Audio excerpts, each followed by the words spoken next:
Let's close our timer there. We're not going to need that this morning. Ron. Good morning. What was I playing against Ron? I think I'm still playing knight c3. I am still playing knight c3.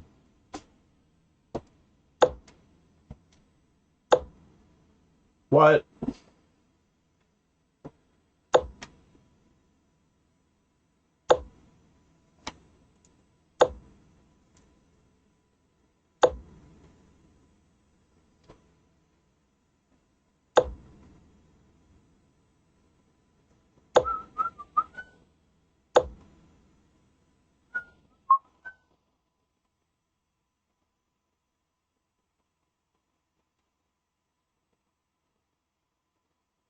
Who says we don't have a hook in this position? Who says we don't have a hook? Hmm.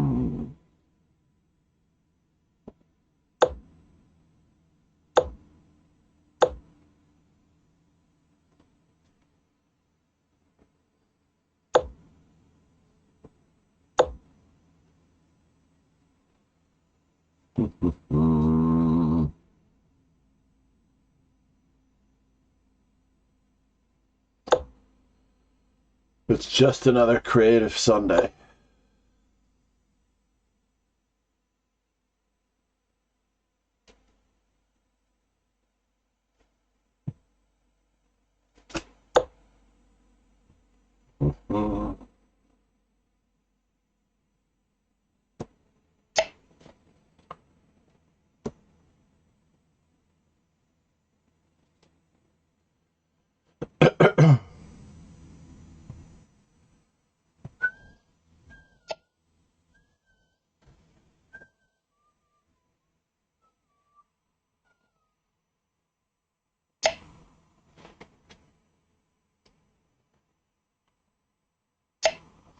Oh, that wasn't what I was expecting. And now for something completely irrelevant.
Mm-hmm. Mm-hmm.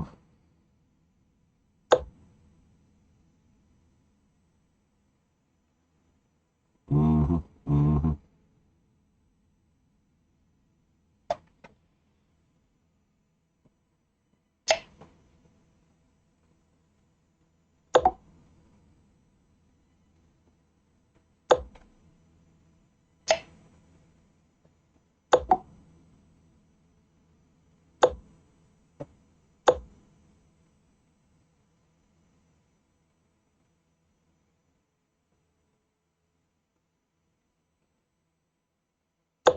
Yeah. It looks like I lost a pizza. Or did I? Did I lose a pizza?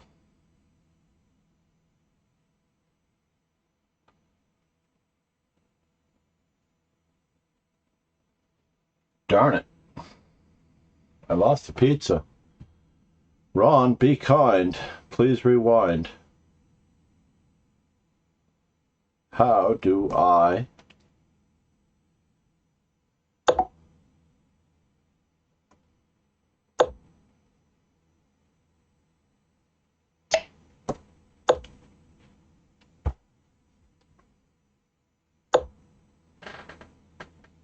Mm-hmm. Mm-hmm. Mm-hmm. Mm-hmm. Mm-hmm.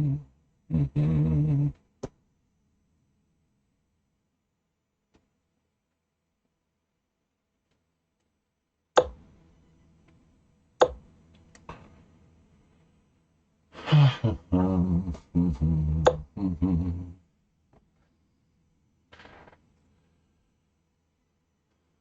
That was such a great tactic. I'm sorry that it didn't work.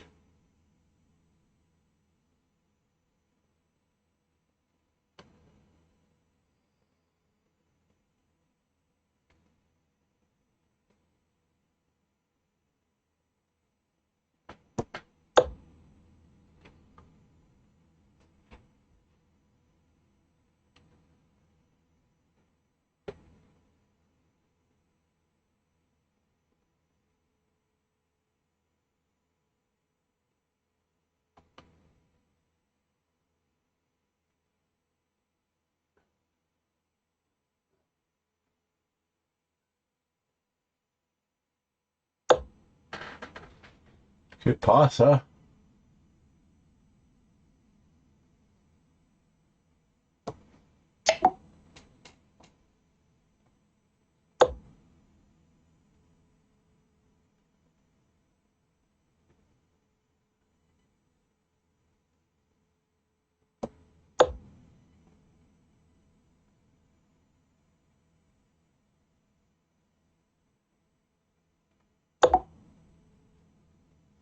And the winner is... Oh, no. The winner is... No! No! You did not do this to me again, Ron. You did not do this to me again. Oh, maybe it didn't. We'll see.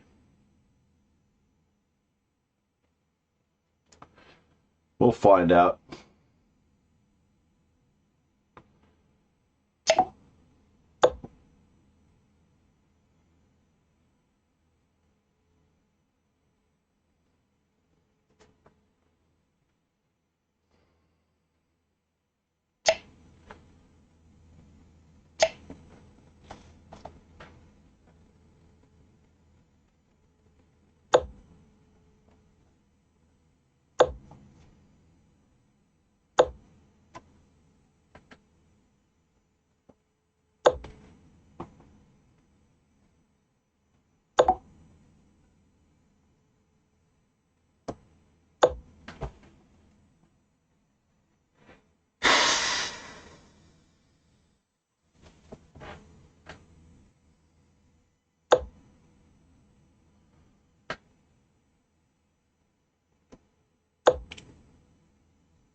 Grr.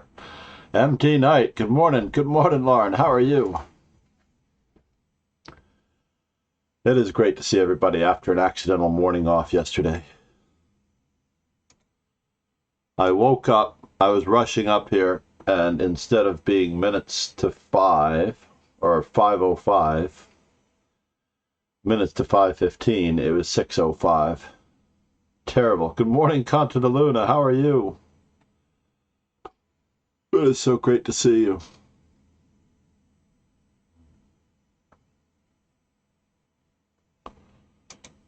Oh, that was so annoying, Ron. How can you do that to me?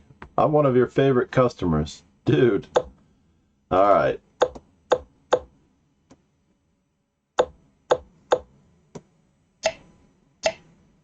Whoa. All right. We will continue.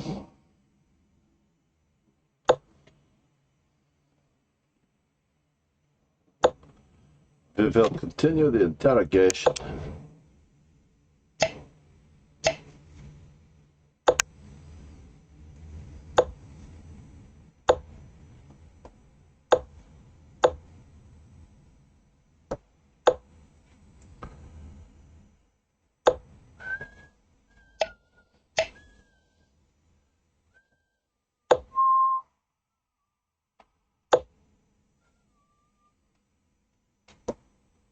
Can I do it that way? Yeah, let's do it that way.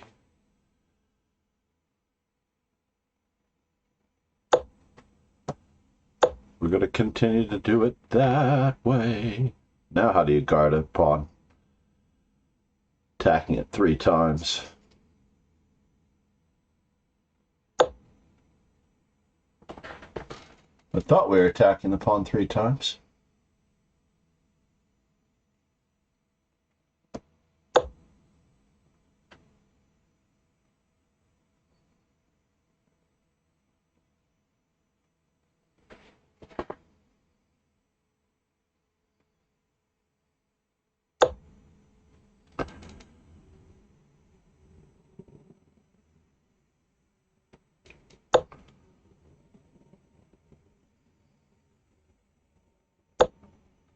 What in the world is going on?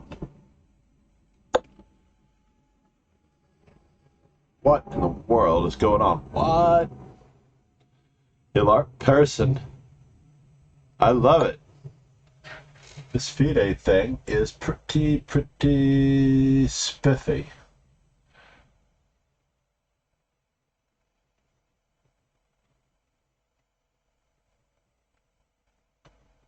So is my pawn being attacked? That is the question. Rook takes, rook takes, rook takes.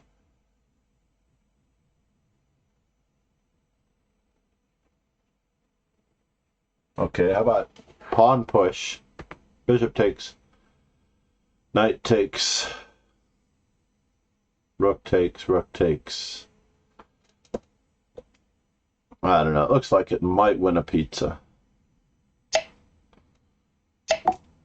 Oh, it's not going to win a pizza. That's too bad.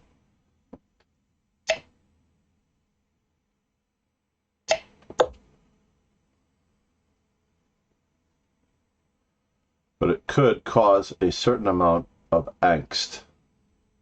That much is true. That much is true. A little bit of angst never hurt anybody.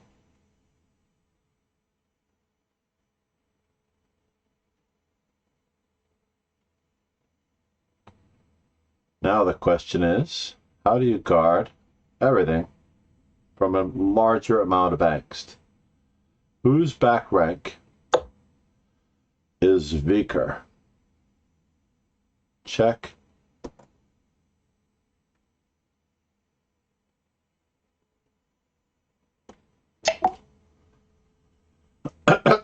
Whose back rank is weaker?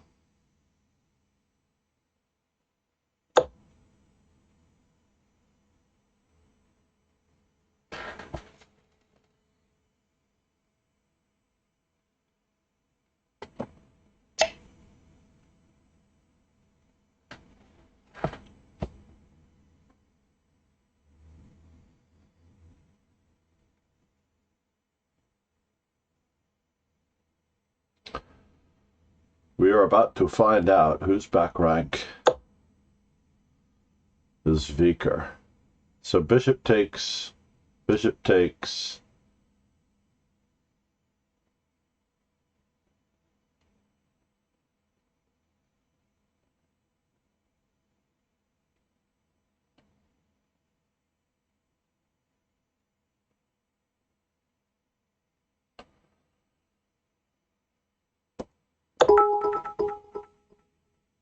Namaste. Matt Quick Chess in the house. I haven't seen you in so long. Good poker night, I hope. MQC. Actually, I can't put an exclam at the end of MQC as much as I want to try. Well, what's happening to my...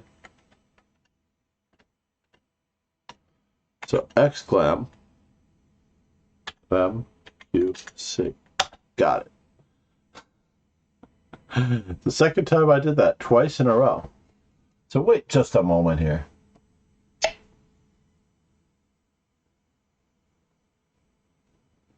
The math is off. The heat is on.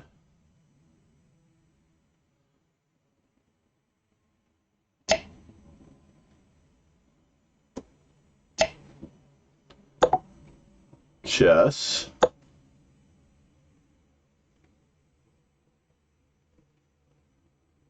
Everybody.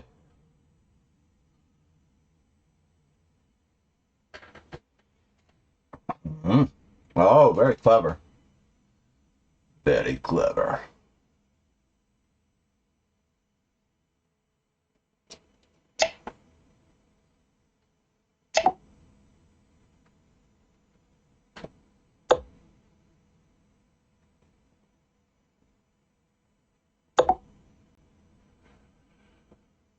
Is he doing it? He might be doing it.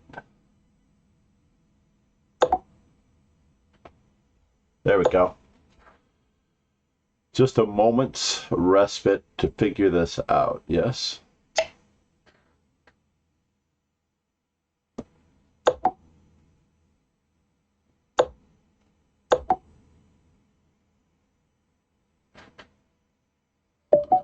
That was needed. That was desperately, desperately needed. 5 minutes left. Is there enough time?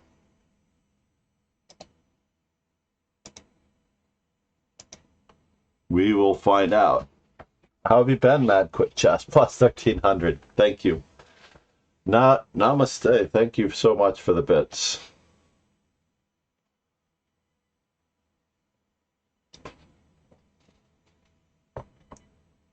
I know over your long-standing relationship in the dojo, one of our more valued mod/VIPs.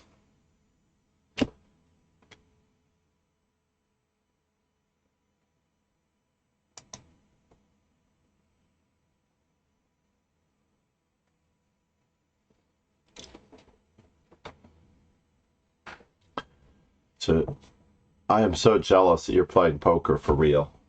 I tell you. Unfortunately, I'm only a tournament player. You have more cojones than me.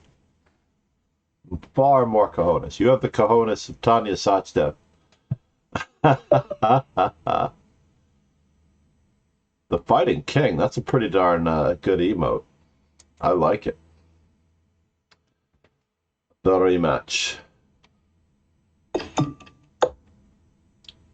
Let's see what he's got. I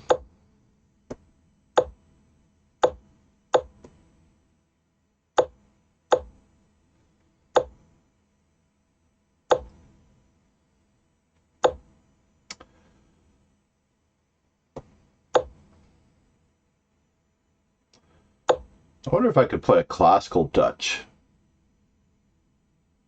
Would that be okay?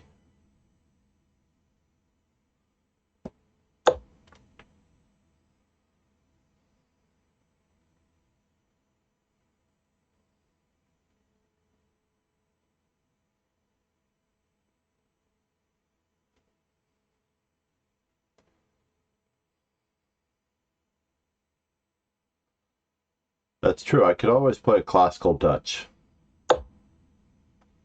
with the same setup.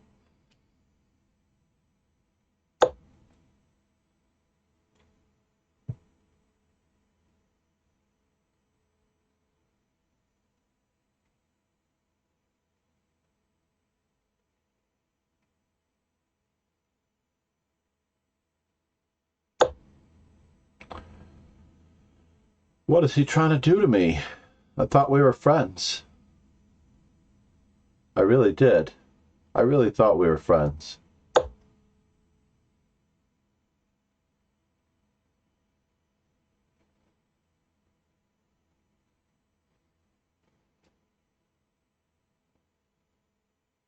Take over the center. Doesn't look like we're going to make it out of here alive within the ratio of the time limit. This is not going to count for the dojo. And once again, I'm in 4th place, solid. Solid 4th place. So now, can I do this? Welcome to the dojo. We've got what you need. I don't know what the next lyric is. All right, that's what I was hoping to hear about because you stopped in. So were you there when it was, oh my God, 8 days ago? That is the drawback, apparently, to opening poker clubs in New York City. There have been a few ironic private poker clubs in New York City. And from what I can remember, nearly all of them had attempted robberies. Which is kind of a bummer, right? So E5, and how are we surviving this? Oh, fine. I appreciate it. Namaste. I don't have the ability to offer a draw. Did I make it? I didn't make it into the top three. I'm going to finish in my perpetual fourth. But namaste, you're a gentleman and a scholar. Ron, you are.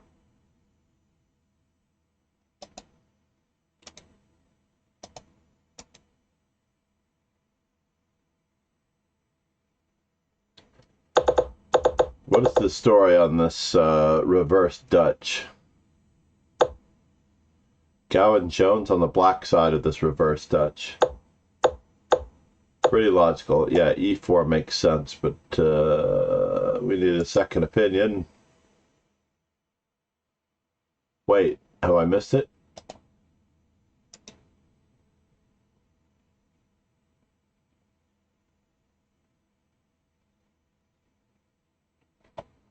Reload.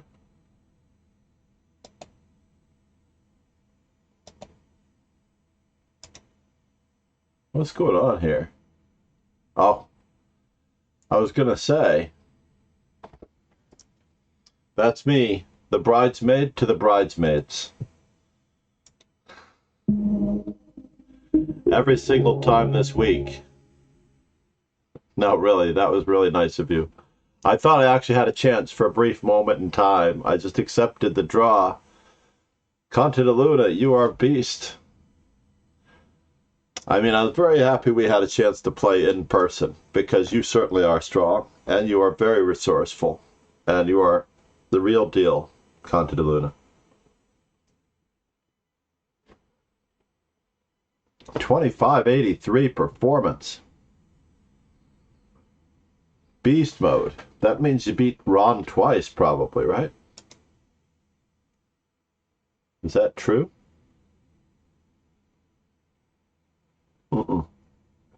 Oh, I guess. You beat Miguel Bautista. You knocked him down and then I took him out. You only had 2 games. I remember when I used to be a customer to Miguel Bautista. My score is 3.5 to 5.5, so I slowly climb back with that one. First time you played Conte de Luna. Congratulations. I can't say that it's an experience I would recommend to anyone. I can't say it's an experience that yeah, he has I mean, he really, even though he did play in a very casual sense before the pandemic, he really started playing during the pandemic.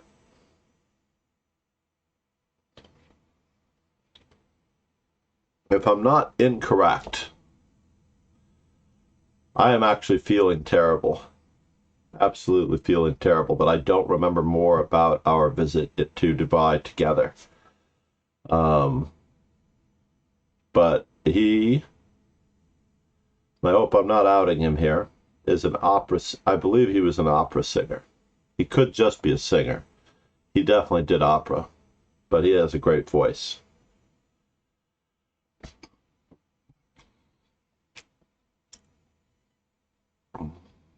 Who else was an opera singer? Smyslov?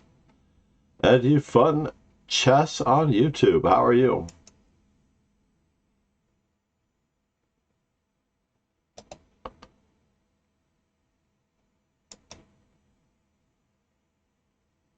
Quite crazy.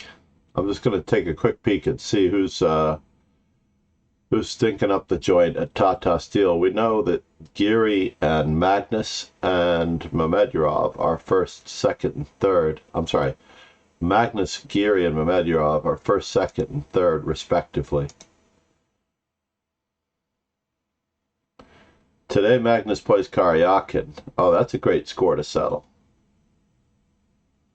That is a great score to settle.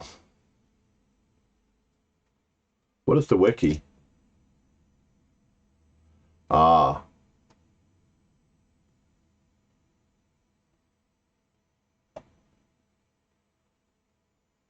Wow, Magnus Carlsen is going to win his 8th Tata Steel. That's what he's going for.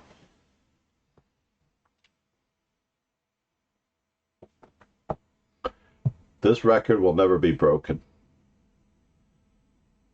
5 or more titles. Is that crazy?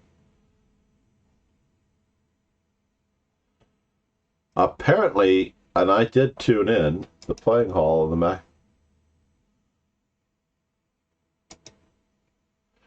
Wow, that's quite crowded. Don't you think? This is not COVID safe. 2018. Like, you can barely walk down these aisles. Once you're in for the duration. You're not getting out.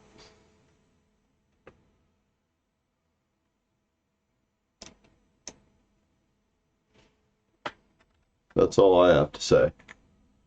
This almost looks like a chess tournament in the United States.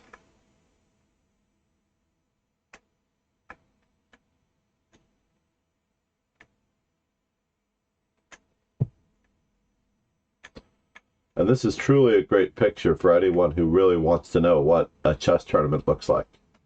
So the only difference between this particular tournament and a tournament held in the United States, if you can imagine it, is that in the United States you have to bring your own sets. Can you imagine? You have to get there early and set up your own sets. So I can't imagine. I mean, this is like an amusement park where you have to seat the people in the middle first and let the rest pile in afterwards. Isn't it? This just seems crazy.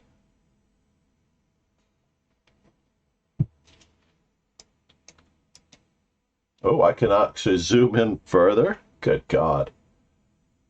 This is like Magna Zoom. Too bad it's not good quality.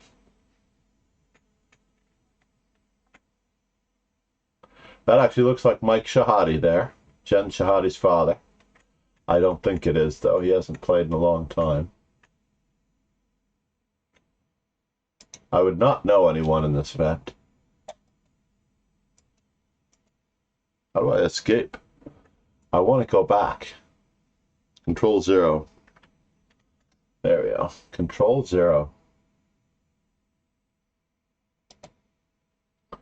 And now I want to go back again. Maybe I have to X.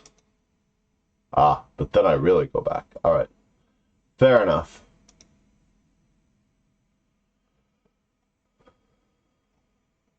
That's the top guys. Maybe they're not holding the other section. Do we know?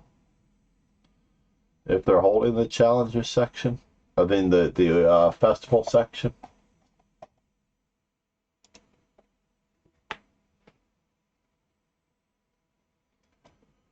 So let's just see.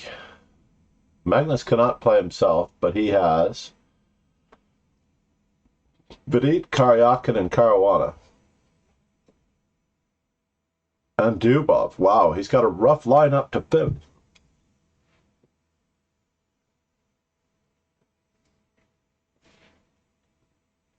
He's got to run the gauntlet. Over the board, Flash 5-0. That sounds lovely, Pegasus. We just call it Blitz. Are they calling it Flash?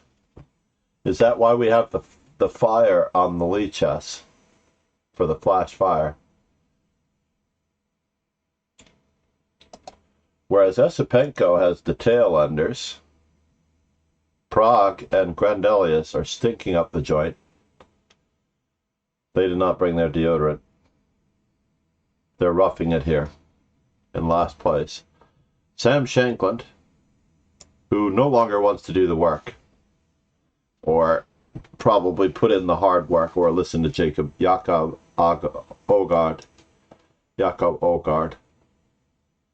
the head of the FIDE Trainers Commission. Jakob Ogard is supposed to be working with him, but I don't think he is. It's really hard when you have a famous trainer, because you're worried that your hard work and effort, all of your fame goes to the trainer, right? Like, how can you shine when the trainer is stealing all of your credit? It's a common problem. And I understand, because it is one of those reasons why sometimes players want to work alone or incognito.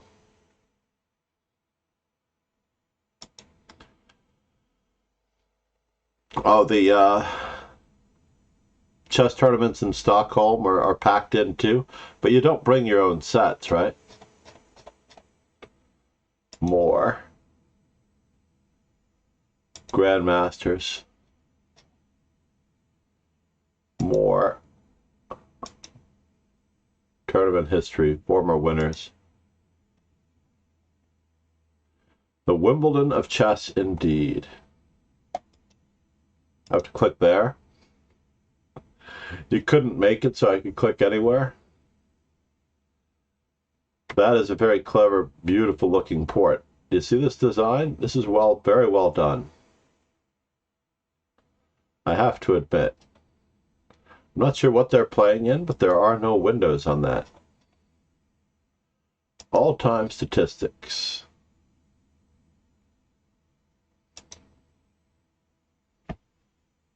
Kortstoy 4. Kasparov 3. Bent Larson 2.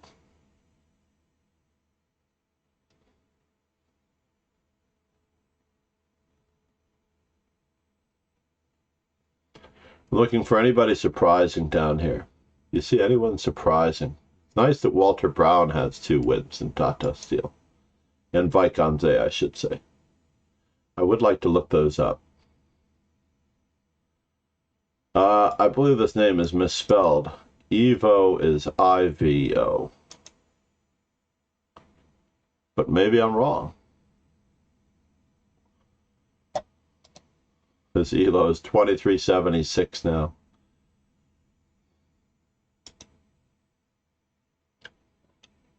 Not bad. O'Kelly, one of my favorite variations, was white or as black. Ba-dum-bum.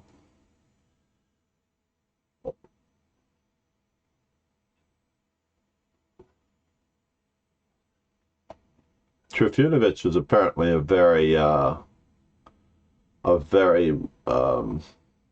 what's the right word? There was a lot of expectations over Trifunovic to become a better player at whatever moment. Ulf Anderson. Sam Shankland. He got his name on the chart, I have to admit.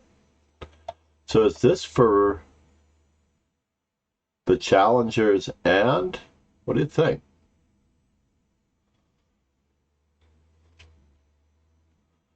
He received his old chess clock with a lamp that lights up when it goes out. Time has passed. He was ahead of his clock, ahead of his time with the clock in the good old days. That is very cool, Pegasus.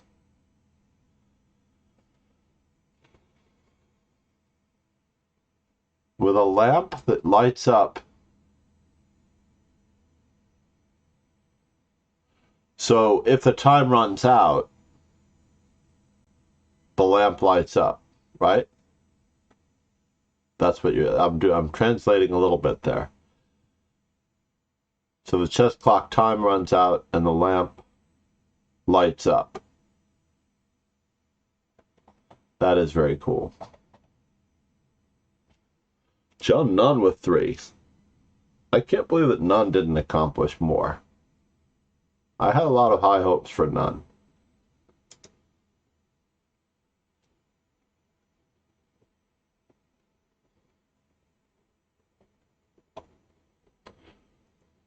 Oh, when the time runs out, the light turns off?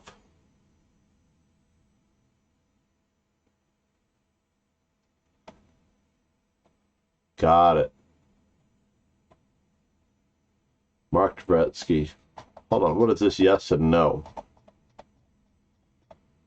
On FIDE list. On FIDE list? So these are not FIDE rated players? That makes sense. But there are a few that are not on the FIDE list because they're no longer alive. That's what I would have to say to that. Like if he's not on the FIDE list. Born 1931. 2,500 is an estimated rating, probably. How can he not be on the FIDE list while Arthur Bisquire is?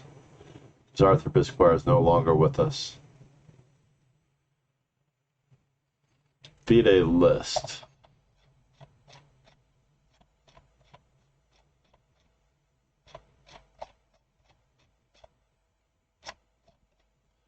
So it looks like we can click on the name, and he's only played one Tata Steel. Oh, it was the Challengers.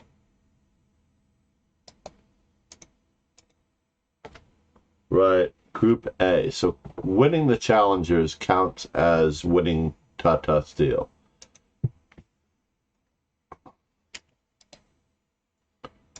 Hold on. I wanted to go back to see one more thing.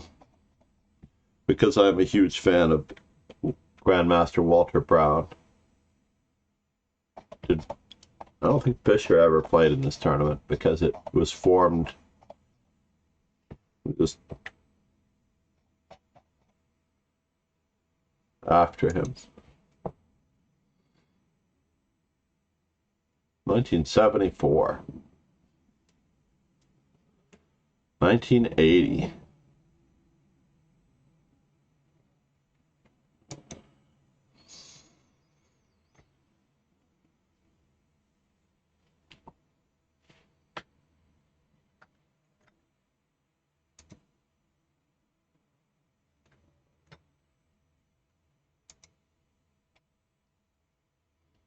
Ahead of Donner, Quinteros, Dorian. Yeah, I can see him prevailing in that one. We've really got all the information here. That's a much better way to look at it. They shouldn't have you have to click on it. They should just bring that up. The moment you click on the event, they should just let you. Wait a minute, what's going on here? Oh, this is the cross table. He drew the number 4 spot. This is even more impressive because he had to finish ahead of Korchnoi.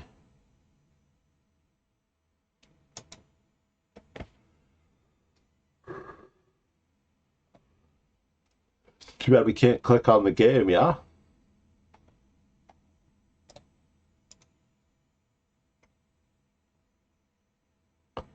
So Walter Brown, he beat Korchnoi.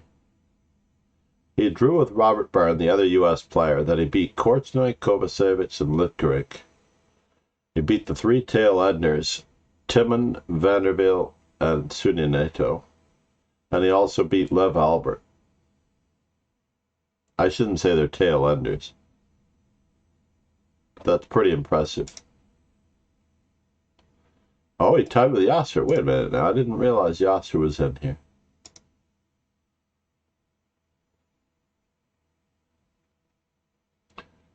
Yasser only won it once. Wow. If I were Yasser, I'd still be there in the Challengers, trying to prove myself all over again.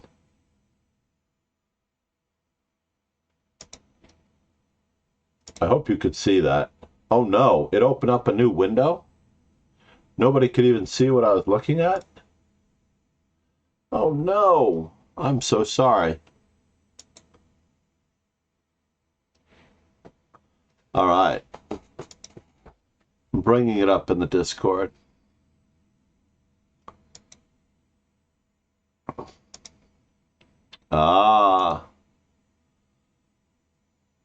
That's very cool. So it literally has a light. That's so cool. Hold on here.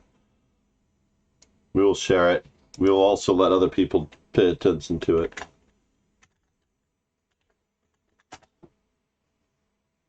And then, oh, so, yeah, got it. Can I zoom in? I guess not. I'm trying to zoom in.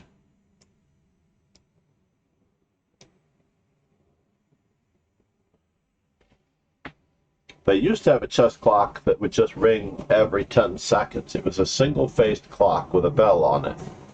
And it was a 10-second clock or so. Might have been a 30-second clock. Maybe it could be set for more than one thing. But everyone in the club would move at the same time every time they heard the bell because they couldn't afford clocks for every individual person.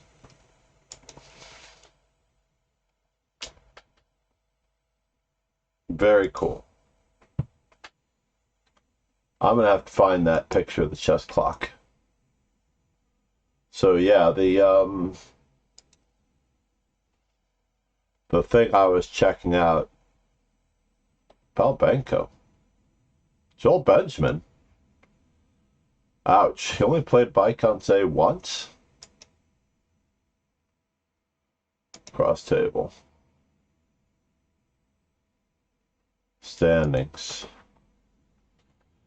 Oh, I wonder if that's the Rouser Classical Sicilian. Tony Miles. Tony Miles never won it. It's hard to believe.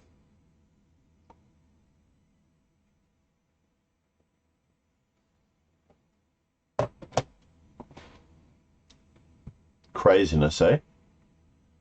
Should we do a simul? I don't know. How are we doing on our follower goal? We don't have anyone here but the usuals, the regular suspects. I shouldn't say we don't have anyone here. We only need 4 follows for 5 gifted subs. How hard can it be, folks? How hard can it be?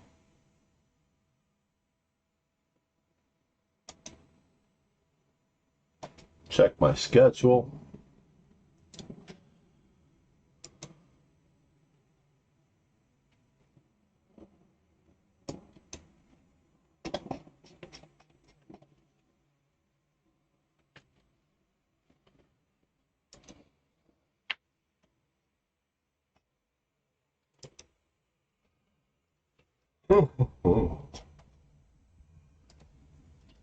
But that game, I was going to show the game that Mamedurov lost to. I thought the commentators said Magnus was in trouble. Go figure. So not only does Magnus save the game, Magnus brings home the full point. So Thursday is an off day. That's all we need to know. So, round 9.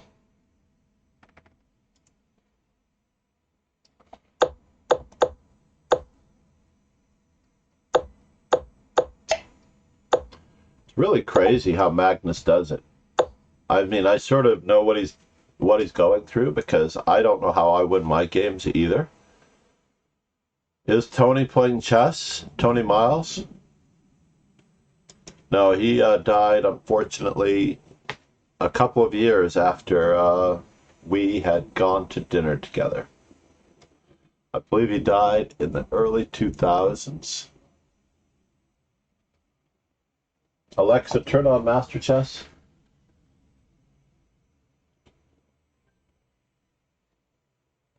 Where is it?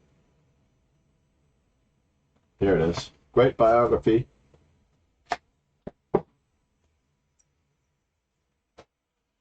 His internet handle, by the way,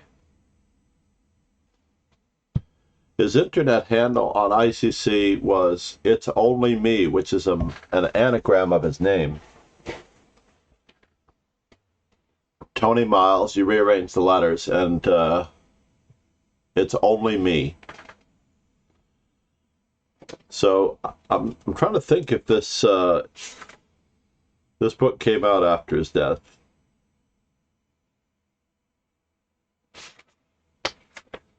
Gonna try to see if they cover it.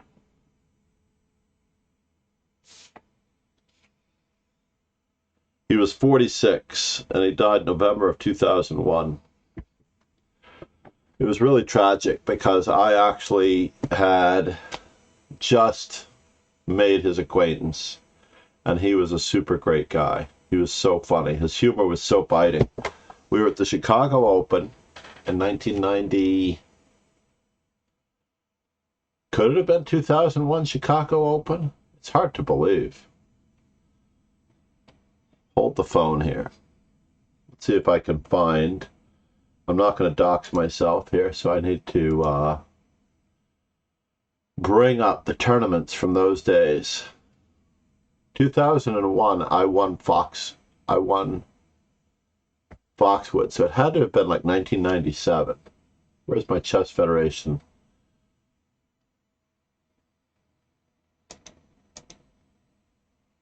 What's going on here? Why don't I have a menu in my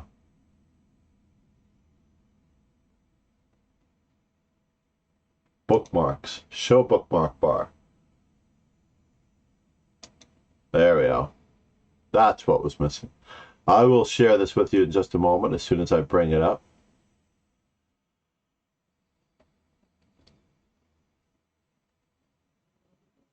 Oh, it's the fastest way, through my daughter's account.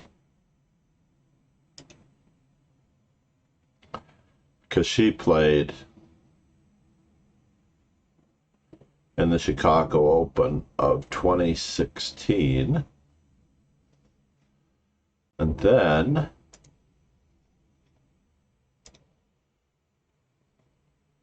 I think I can show it now. So, yeah, the Open section of the 25th annual, this was a nightmare. My flight was canceled the day before, and they told me that I couldn't get another flight until like 9 a.m. the next morning, which would not get me to Chicago on time. So as a result, yeah, Wen Junju played and fought first. That's when I met Wen Junju as well. This all took place in 2016. So Jessica went with me, and the famous Tigran Petrosian, not the world champion, Ilya Nizhnik, which is the chess weeb, the other half of the chess weebs, the less seen of the chess weebs. Great to see Luke Harmon Vladi play, Grandmaster Alex Shabalov, Grandmaster Fishbein. That's Mr. Keaton Chiara. I wonder what it takes to get a Mr. in front of your name. My rating was horrible then. I know it was. I'm trying to think how far under 2200 I was. I'm fairly certain that I played in the Open section. Hans Niemann? Wow, those were the days, right? If you want to see who he played, you can actually click on this. How old was Hans Niemann in 2016? Is that craziness or what? Ah, Zapata. My opponent from the first round is here. So Zapata got 5.5 points. Yeah, I got paired with Zapata right off the bat, and he almost didn't show up for the game. What does it take to get a Mr. in front of your name? Mr. Alexander Ostrovsky.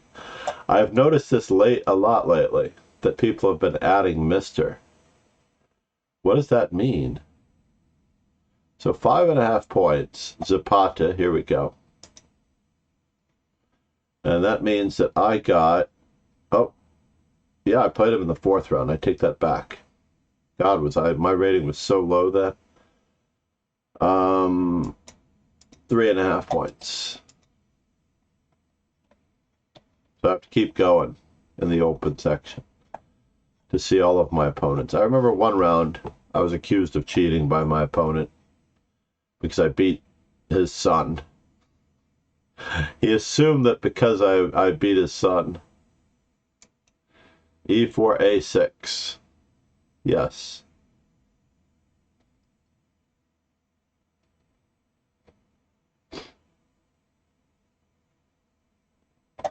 Right. This is what happened. So because my flight was canceled the day before, I had a choice between playing in the under 2200 section or playing in the open. And I chose to play in the open section. And this was my only win, and the father accused me of cheating. Because I was asleep during the game. Remember, my flight was canceled. I waited at the airport till very late, close to midnight, trying to get a flight. They said, there's no way. I ended up rebooking the following morning on United. So I took so not only do I stay at the airport till about 11 o'clock at night, then I have to come home, attempt to sleep, and then go back to the airport for another flight at 6 a.m. or 7 a.m. in order to get there before round time. And of course, I wasn't making it.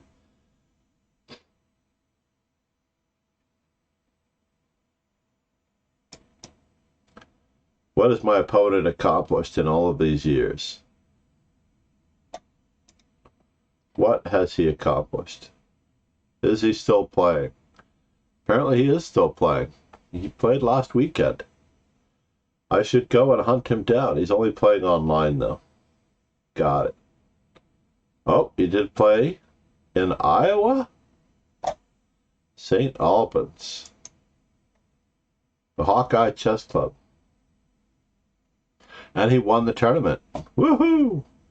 Oh, so he's like a tournament champion where he comes from. He won the tournament with a 2100 rating.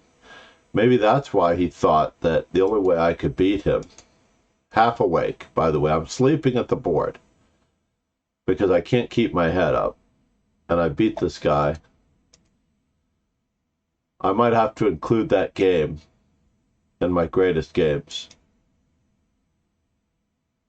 I may have to include that game. Alex Bettinelli.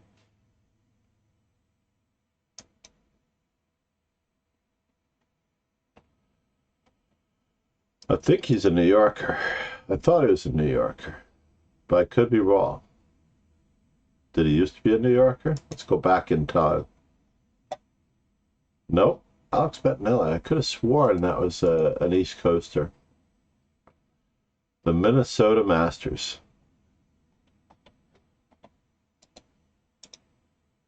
I've heard his name before and recently. Oh, you know what? I think someone mentioned it in the Minnesota broadcast, like not Naroditsky, but who else is from Minnesota? Another grandmaster on the Perpetual Chess podcast. Yeah, I was just checking out. It has been a while since we've plugged the Perpetual Chess podcast. If you don't already follow them, you should. You can actually follow them in any form on Spotify. You can look for Perpetual Chess Podcast. I should probably link to that one. Is there any Ian Brooks? Hold on. You want me to do a lookup?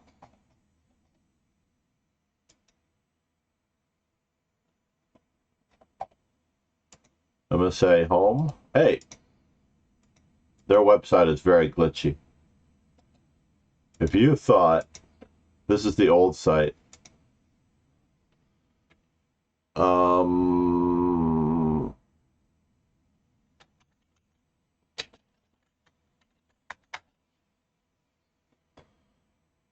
of course I can't just hit enter. Ian Brooks from Pennsylvania. 2043.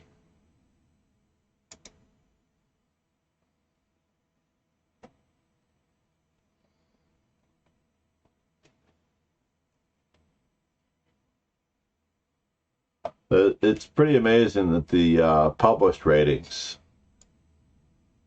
are 12 times a year.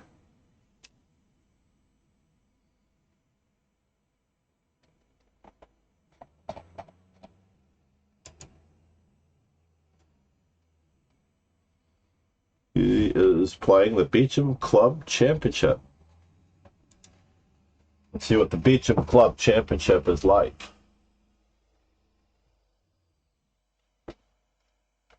Wow, good for him. Rock and roll. What is the time control on this? It's hidden in here usually. You just have to look very, very carefully. There's a lot of stuff on this page. The time control is usually on this page. K factor F, 9 rounds, 9 players. Good morning, Rotten Lemons. How are you? Dean McAnulty.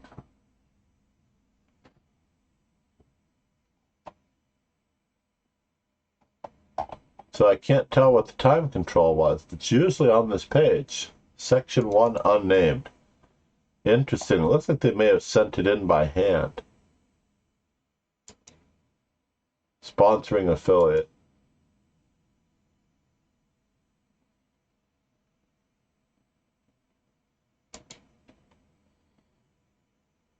Let's Google this one. Upper Marion, Pennsylvania. Eric Gossi. Well, remember, he is in the Challengers. He is in the Challengers. It's not like there's a lot of emotions going on in the Challengers. Although I have to admit, his score is beastly. But imagine if you put Magnus Carlsen or Dubov in the Challengers, right? And now Nihal Sarin is like, you know, not quite Dubov. So literally you're taking somebody who should be in the top section and you're putting him in the Challenger section. And basically he's won a game or so, maybe 2 games more than he would have drawn. You know, so he's gotten a little bit lucky in a couple of games that he could have won. So Arnold Palmer, there's no way of finding this. And this is Champions.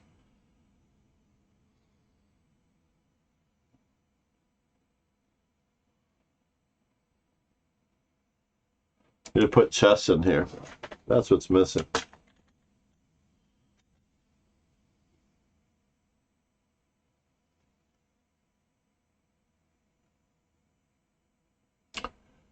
Richard C. Beecham.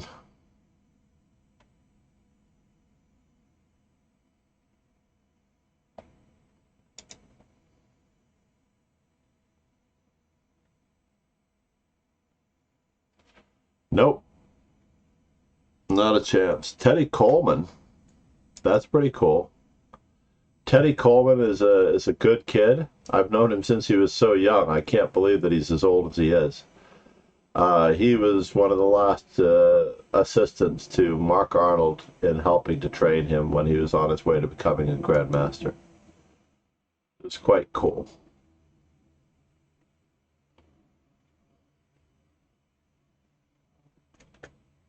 Yeah, no, he's the real deal, Pegasus. He is the real deal. So while I'm here, can I go this way? I'm going to go with, what's the word? 2700 chess. Let's go to 2700chess.com. Magnus has only gained a hair's breadth below 3 rating points here.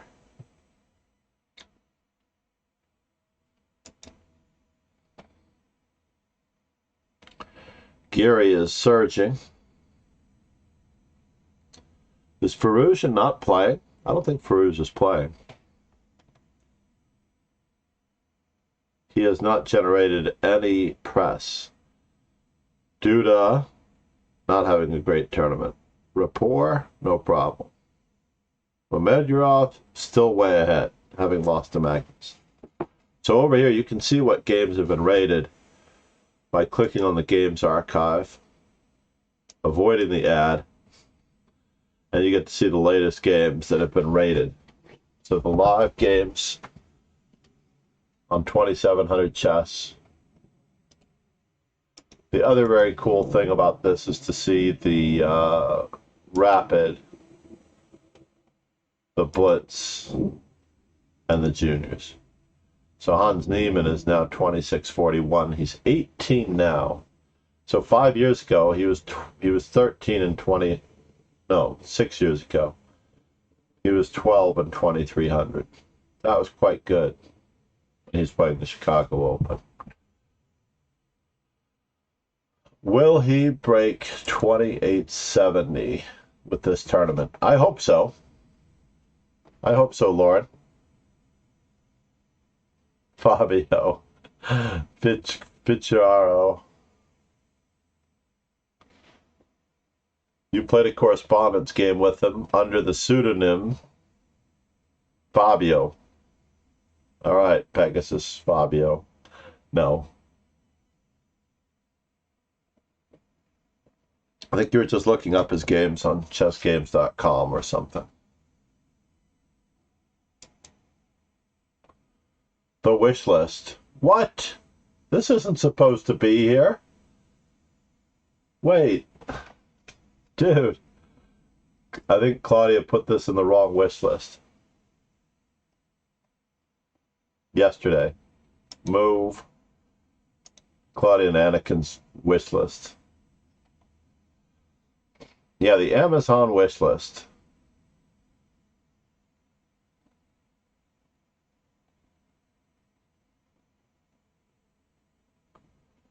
So, From London to Alista is a very interesting book. Oh, this one has to go. Play the Orangutan. There's no way I'm going to get that one. There's no way anybody would actually probably get that. Nail it like Nepo. Some of these books I do want to study. I want to look at. Some of them. I just don't necessarily want to invest to a great extent in Nepomniachtchi. We should wait for that price to drop by more.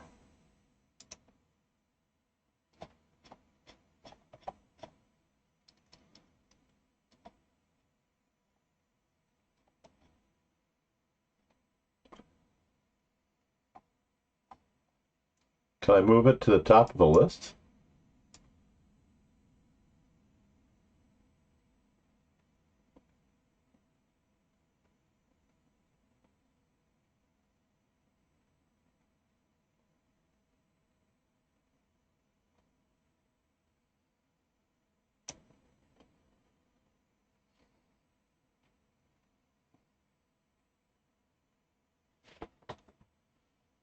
That's so funny.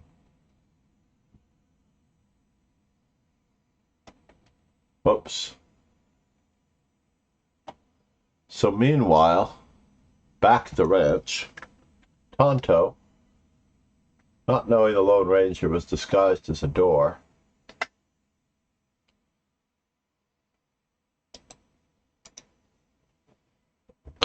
I would like to think that he'll break 2870. I mean, he's been much higher than that before, so I don't see any reason why he can't. Uh-oh. Do I need to do this first? Or is it this move first?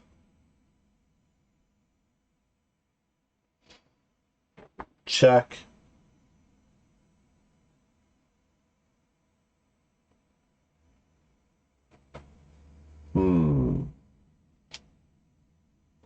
This contains a very serious threat, right? Of rook h5, so how does he stop it?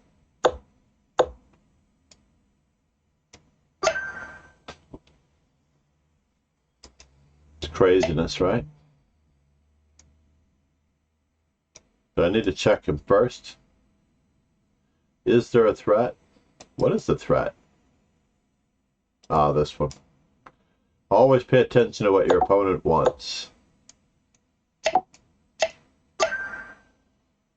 Let's close this window so we can return to our regularly scheduled puzzle streak.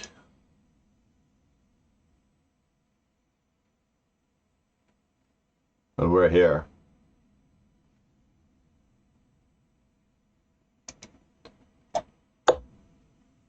Oh, we didn't look at, we did not finish looking at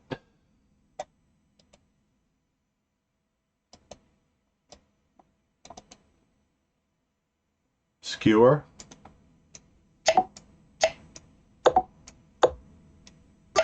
Theme. So yeah, Jakob Ogard. Yeah. Jakob Ogard in the latest Perpetual Chess podcast, which is a great one to listen to, by the way. He's the head of the FIDE Trainers Commission. And episode number 111 talks about how to think in chess, talks about simple decision making. And I didn't realize that I actually do the same thing as him, or similarly to him, I should say. Basically, I insist on looking for weaknesses. And of course, you have to look for weaknesses before you can really get to the candidate moves and everything. So what is happening here? What it is ain't exactly clear. There's a man with a gun over there saying, son, you got to beware. All right. And now the double attack. What? That was a little extreme, doesn't one think?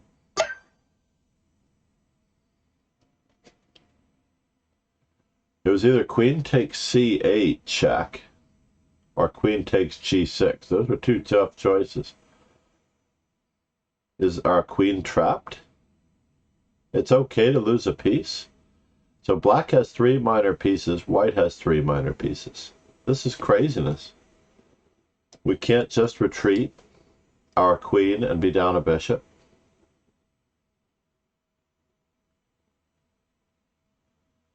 Can anyone make sense of this assessment? This move wins a piece, a minor piece, a bishop on c4. I feel like I've stepped into the twilight zone. So after d5, the best move is either taking the knight with the queen or taking, just because we don't want to lose a bishop. So we're not down a rook. We're not.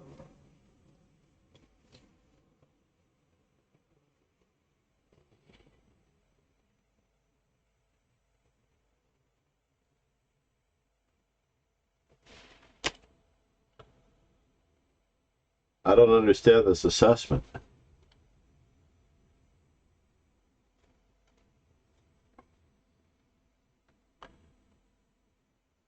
Yes, I have that one. Karsten Hansen, Peter Heide Nielsen. It's still a lovely book. I think the drawback to a lot of these books is that, hold on. I'm going to go over there and get it. It was time for a stretch anyway. Oh.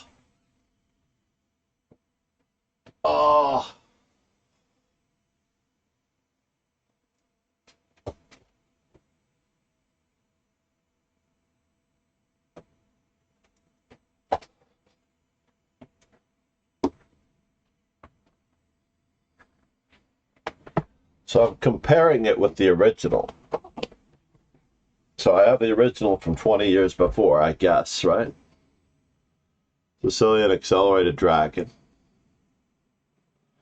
And then you have the 20th century edition, which has a slightly different font, a mildly different cover. Say it's totally different chess set. It's the same exact concept. A photo of the chess pieces, basically. The only thing that's changed is that the move order, e4, c5, knight f3, knight c6, d4, cd4, is not on the cover on this one. So the great thing about this, you do get a lot of complete games. You do get a lot of complete games. We should do our 24-hour tall stream. That's what we should be doing.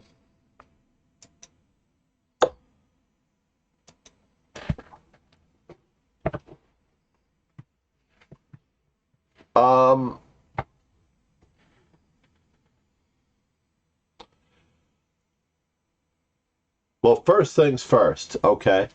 In order to find the candidate moves, and I realized that this was missing because I don't want to stress just looking for moves without regard to the position, like rook to c1, rook to b1, rook to a1, right? You're looking for good moves. Good moves contain content, and the content is going to pertain to an idea. So, for example, what is weak in this position? Black has an isolated pawn. We have no way of defending it. Black is actually threatening our queen. What is our opponent threatening? He's actually threatening our opponent's queen. He's threatening a pawn on b2. But we should also consider what we are attacking. We're threatening the pawn on h7, which has a very difficult time being protected. The king cannot escape because of our control of the e-file. So what we can do is attack that pawn in one of two ways. So we have queen h5, queen h3, queen f5, perhaps. I don't really see any other move. What's the difference between queen f5 and queen h5? Well, queen h5 and queen h3 can be met by h6. So queen f5 can only be met by g6, and then we take. Yeah, no, I like this. And also, Karsten Hansen lives not far from me. The author of this book, the hardest working guy anyway, Peter Heine Nielsen, commented that he wrote this book with... he also had a Perpetual Chess podcast interview. I can't remember what number. So I'm just running I'm listening to so much Perpetual Chess podcast at the moment. I can't even tell you. It is a lovely book. I think that I'm going to check this here for a moment. I can't tell who the publisher is. Karsten Hansen has been doing a lot of ebook publishing. Yeah, Karsten Chess. 2018 by Karsten Chess. He published this himself.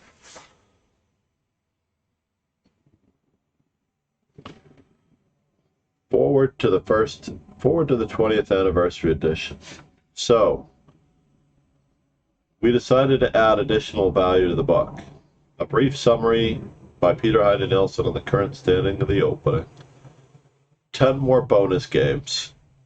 6 annotated by Peter, 4 annotated by Karsten Hansen.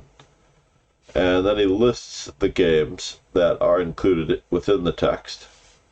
A bonus chapter featuring all of Ben Larsen's games in the opening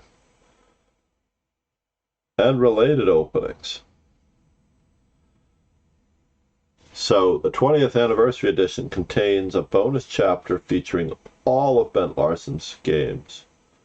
Some of the games are annotated in full in previous chapters, and some are light annotations accompanying them, and some game scores just stand on their own. How come nobody's requested Ben Larsen? Good grief, you guys.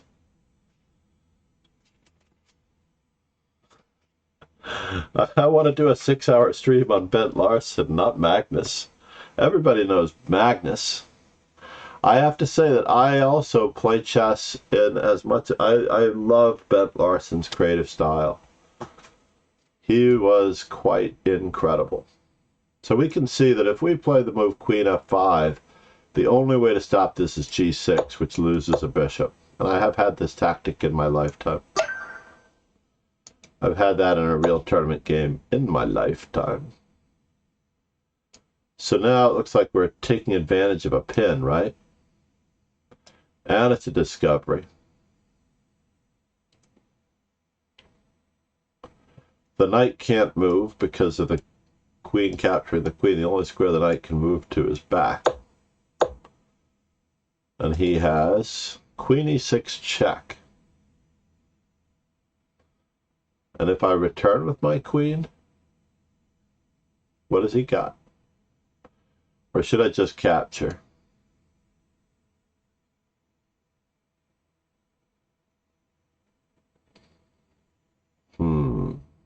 So there's another check that looks bothersome.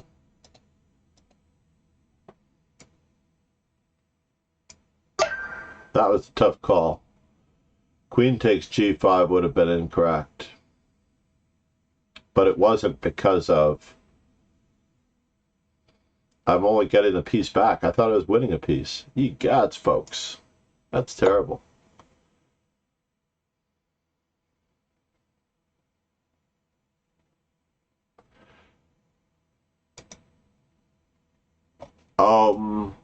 Yeah, but I remember you talking to me about the, what do you call his name? The Chuchalov system. And that system seemed extremely clunky to me. Like, I agree.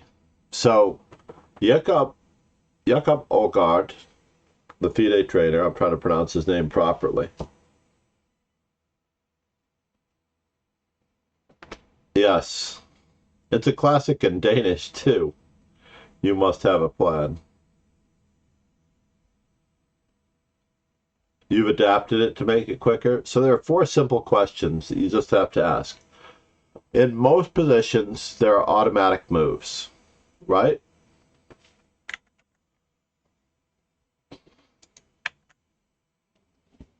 Let's take this game for the most part, right? There are automatic moves. C5, for example, is one of my favorite rote automatic moves. So you have automatic decisions where you just make the decision to control and attack the center. Then there are strategic decisions. And then life starts to get complicated. Strategic decisions, which have to require a little bit more thought because you have to work on the placement of your pieces. And then there are critical moments. And then for me, there are at least 3 critical moments in a game. And as far as critical moments go within a tournament game, I used to have a formula that you would try to use at least 10% or less than 10% of your time on a critical position. You had to use a minimum of 5% of your time on a critical position. So if you have a critical position, and I'm going to define a critical position as a game-changing moment, a moment in the game where the evaluation can swing in stature from, let's just say, a slight advantage to a clear advantage. I don't know what, I can't recall what Jakob Ogard's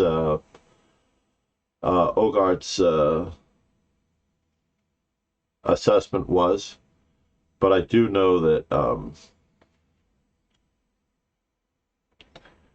I spent around 3 months and reduced it to 5 positional elements. Wait just a moment. The Chusekin system is not for calculating then. The Chusekin system is for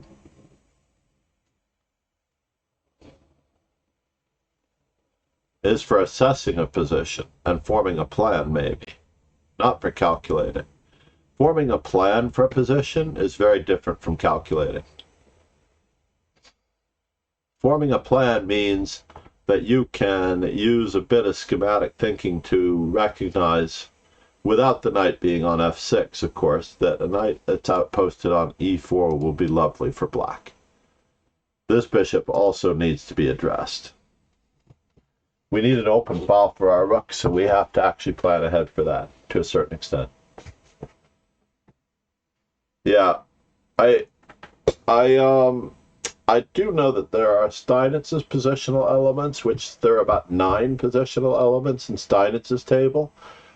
Steinitz gave a certain amount of planning and assessing, but Capablanca really, when he was in the Moscow Chess Club, I think in 1925, that was a real eye-opener. Or maybe it was, I don't know if it was St. Petersburg or some other tournament, but basically Capablanca shows the Russians how to think schematically by identifying the strongest squares for all of the pieces and then making a plan to reach that position.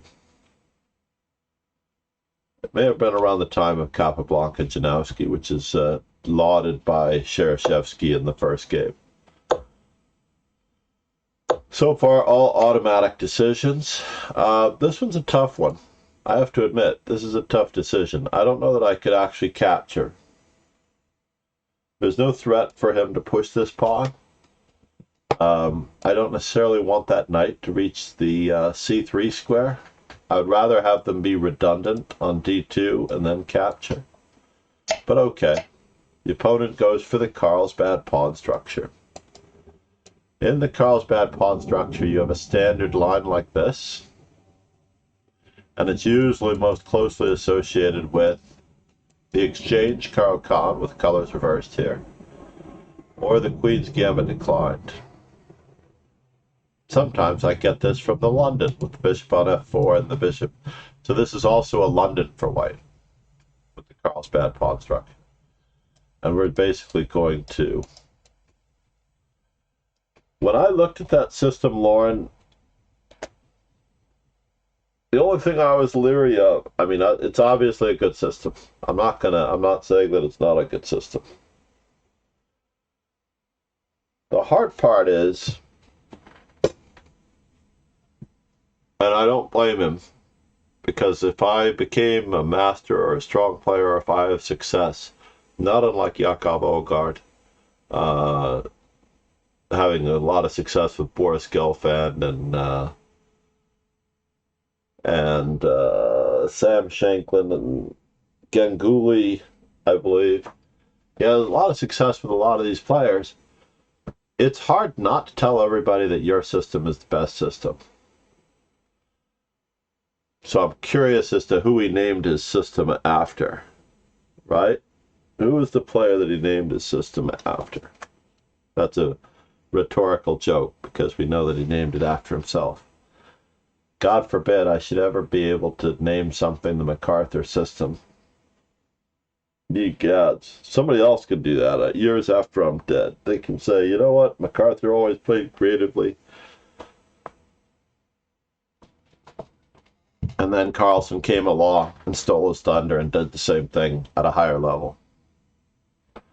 So here we go. Hanging objects.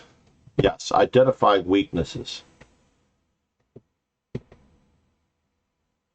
Equal objects, undefended objects, vulnerable objects. Yes, yes.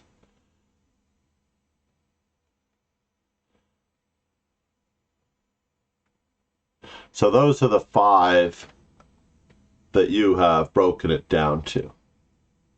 I wouldn't call them positional elements, though. This is in the weaknesses chapter. For example, hold on one second. I need to get Ogard. I need to get Ogard, because he talks about this too. Let's see what he says. Oh. I mean, he covers it in all of his books, honestly. I need to get coffee. So the Grandmaster Preparation Series was written a little bit as a joke.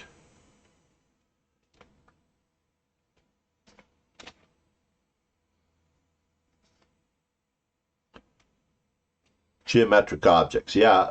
So basically, I have the same issue. Let's see if we can see one that arrives in this position. So this this pawn on d5 is isolated. It could be weak. We have a rook controlling the open file. Fought for, and we did not exchange that rook, by the way. We didn't get rid of the rook on e8. White managed to get rid of the rook on a8. So white exchanged the rook on e1 for the rook on a8. I didn't think white was very strong. Well, now black lost the tempo. Lost the tempo. Why didn't you want that bishop to be captured? In this position, I most certainly would have started bringing my king in toward the center. Here, my weak king is an issue, right? So hold on, we're gonna compare it, and And we still aren't bringing our king into the center. Because we can actually tag that knight as an unprotected knight. And now we have a bad bishop as black versus a better bishop. And this king and white should just win this game, honestly. So white exchanges off the weakness. Right? Is this crazy?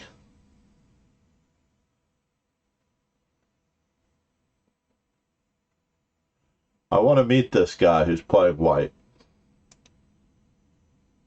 Mate trap. He's still playing. He hasn't quit chess yet. My advice to him is to quit chess.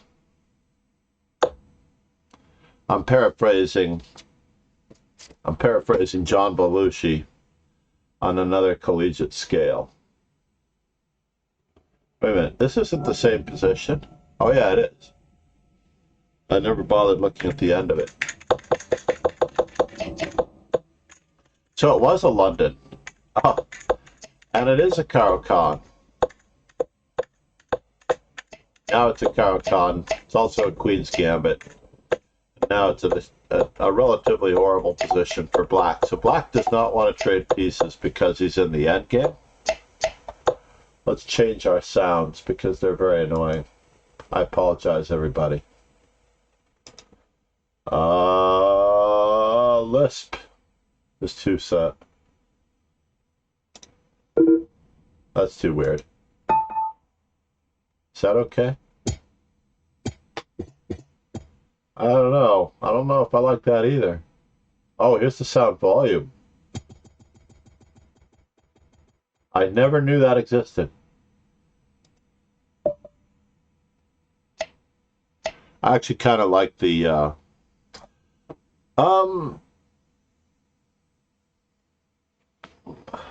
so let's see, 4 questions. Can I win right now? That's so funny that he has his. I can't wait to get a hold of Ogart's, because he talks about imagination in chess. I wonder if I have that one. Hold on one second.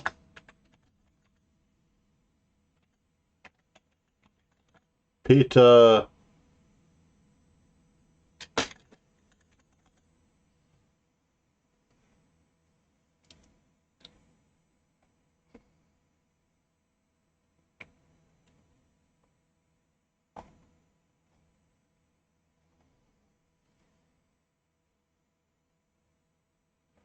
Peter Gaprindashvili.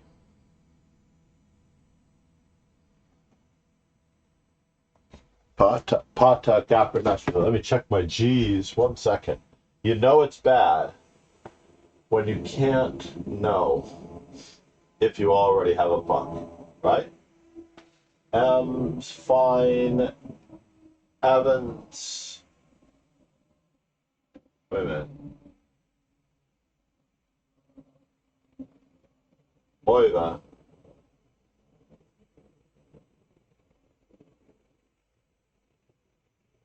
Oiva. The Middle Game in Chess, Book 1, Book 2 by Oiva. Hardcover. So Agar, Gallagher, Gaprindashvili. Interesting. All right, we have to find this book.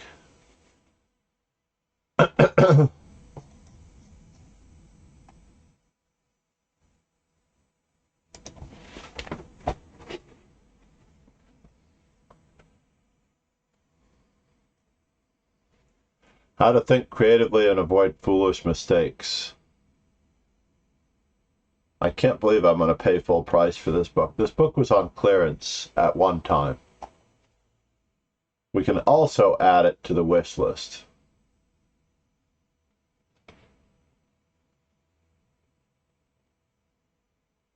Only 10 left in stock. Order soon. Grrr. You know?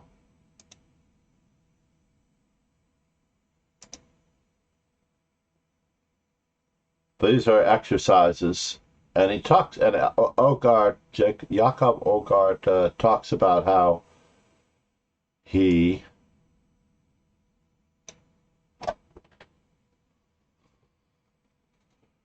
doesn't like the thinking methods in Gapardashvili's book, Imagination in Chess. But he does like the... So finally, at long last, in a totally level position, right? This is like the worst move in the position. I wish I could turn on the engine here, but we'll do that later.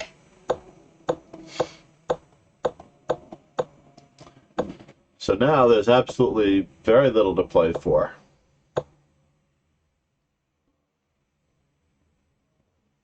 And with the bishops on the board, this is just a dead draw. We could just move back and forth.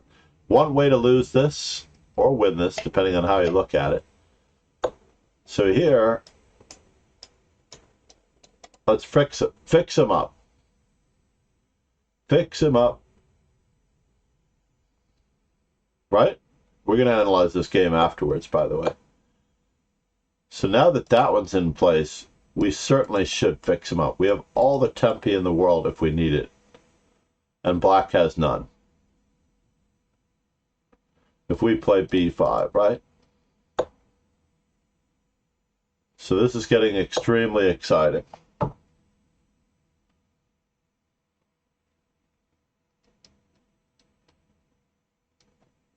I think black is better now. Oh, and this is the position, black to move. Black is just better. We get to play h5, I believe.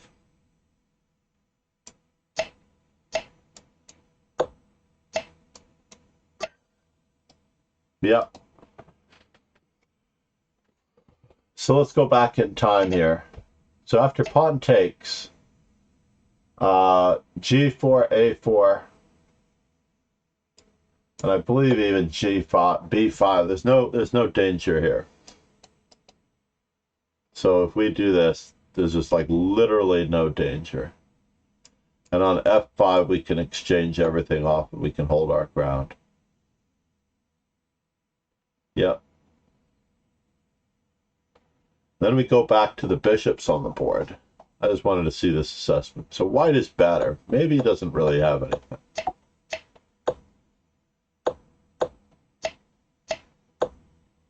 So in this position, instead of bishop e8, king f8 is the better move. This is one of those things that I like to... 75. I usually fly right through to 40 on both this and Survivor on chess.com.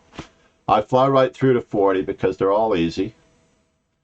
And then I talk myself out of it. So white to move f4. Any move other than c4. When you play c4, it goes to 0-0. And white goes from 0-0 to lose right here.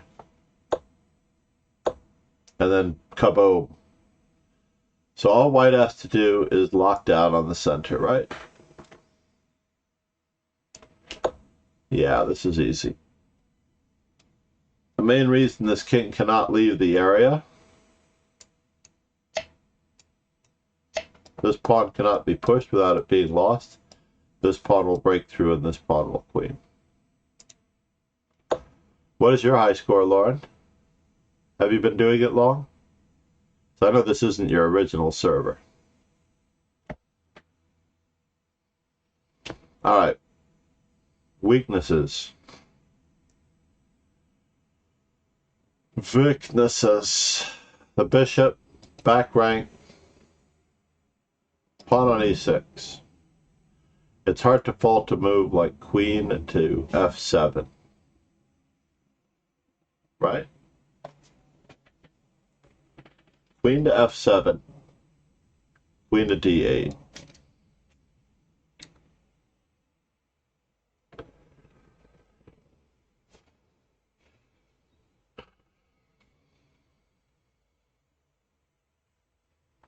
I had one run in the puzzle streak. Yeah, it saves your progress. Yeah, 53 on, because I always wipe out. Like, you'll see one of my scores. I zoom all the way to 53 and I got 3 wrong in a row. It was like catastrophe. Chess.com's Puzzle Survivor also saves your progress, by the way. So where's my whole screen training?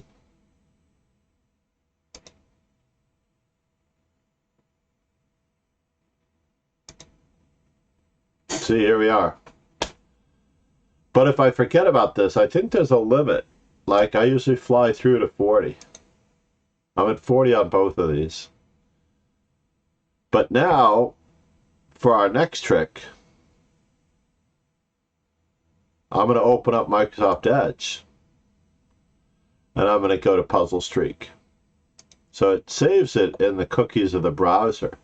So I can get to 40 here as well. Yeah.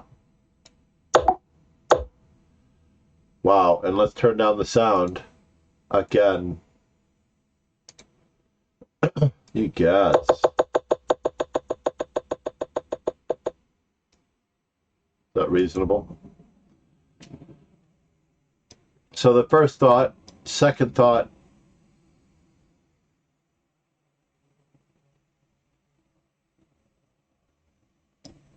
third thought. Are we here just to win material? I think we are. Let's get up to 40 in all 3 browsers. How about that? I'm going to go back to Puzzle Streak for a moment. Oops. This is not showing the right one.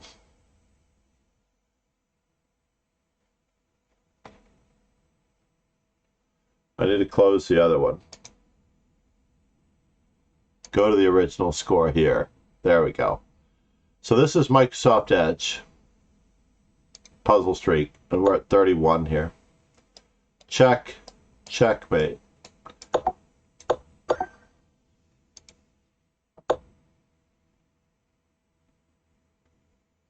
I may need to go to a 10 sunrise. That much is the case.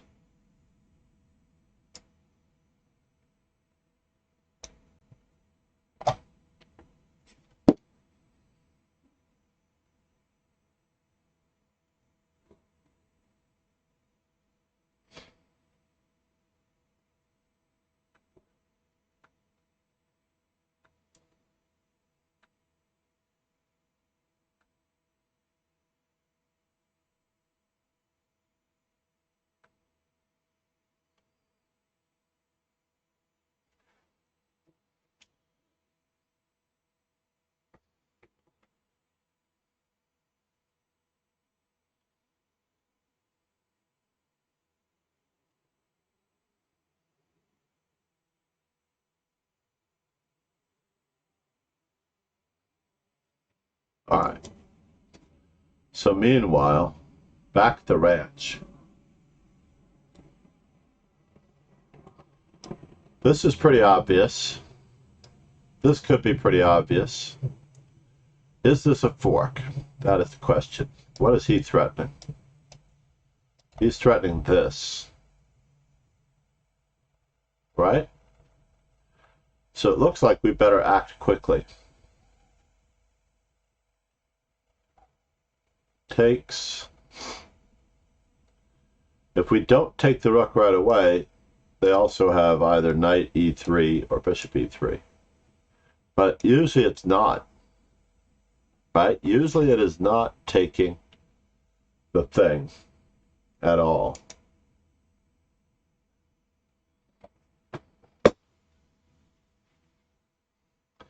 Puzzle Racer score. I don't even know what my Puzzle Racer score is. I have to look.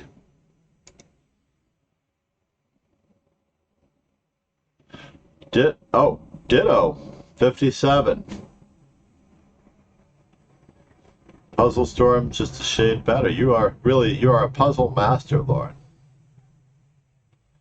2460 after 805.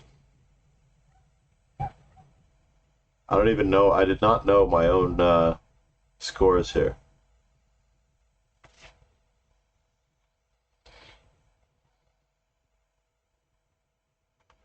I am going on a tear to solve all of the puzzles in the Lichess database, but they're creating more puzzles as we speak every day. It's like brutal.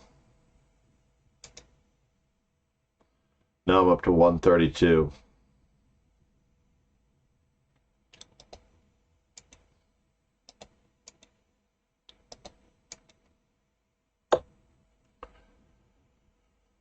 So we're back. And the moment of truth is... Oh, I didn't finish the thing that I was talking about before on positional play while someone contemplates this.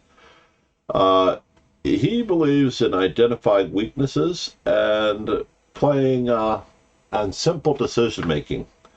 Basically, the calculations are the hammer, according to visualizing the three questions. My intentions with this book. Where are the weaknesses? Which is the worst placed piece? And what is your opponent's idea? Where are the weaknesses? Which is the worst placed piece? And what is your opponent's idea? And these are the three questions upon which you can form any plan or line of thinking toward calculation, if needed. The purpose of the three questions is to direct your focus. The difference between theory and practice is that in theory there is no difference, but in practice there always is.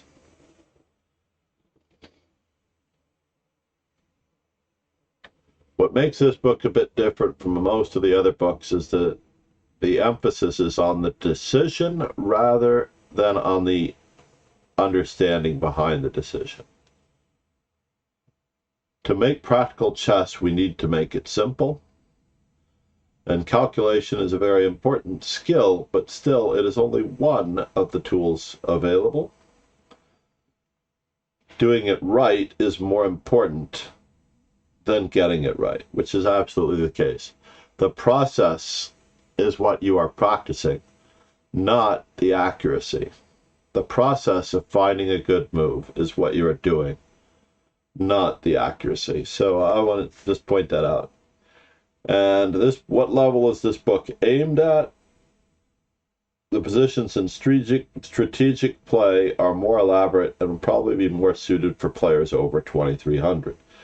Basically, there's a story. If you haven't checked out the Perpetual Chess podcast, Tanya Sachdev attends a camp with Jakob Aagaard in Glasgow and is in way over her head. She's the only IM, I believe, in the chess camp. And she realizes that there's no chance for her to solve the exercises at all. She's just like swimming in the exercises. She cannot solve any of these exercises. But on the good side, apparently Boris Gelfand in the beginning could not solve the exercises either. So Boris Gelfand ultimately enlisted Jakob Aagaard as a trainer. And everything worked out for the better. So it looks like our queen is being attacked. I didn't actually even see that. So we're definitely going to be capturing. My queen is being attacked. That was the kicker. I did not look at that one. I could have lost my queen in any other thing. And I believe that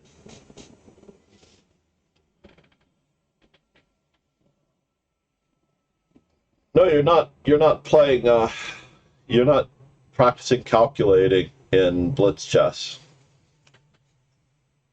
You're practicing simple chess. You have the calculation book, I believe, right? So he emphasizes simple decision making. So check out his discussion in Perpetual Chess Podcast 111, please. Baskiran Ariban and Sathuraman, and I would emphasize thinking inside the box. I think most of the decision making is coming from thinking inside the box. Yes, you you are not practicing calculation, you're practicing assessments and simple decision making in Blitz anyway. In Blitz. In Rapid, you'll see me, because we actually don't really play Rapid. We have a 5-second.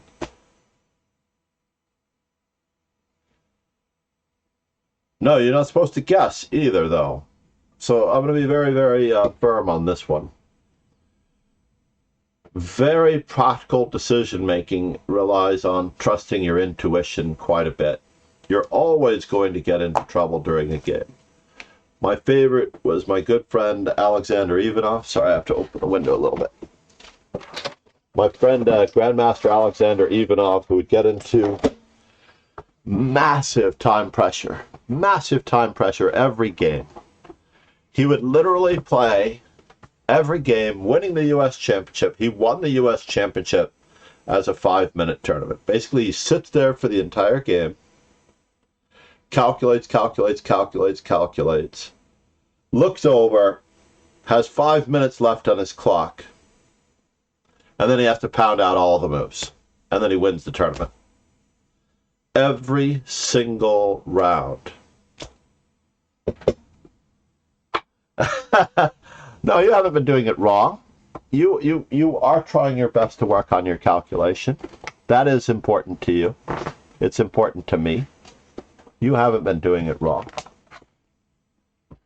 You've been doing it a little differently. Do I have my other chairs?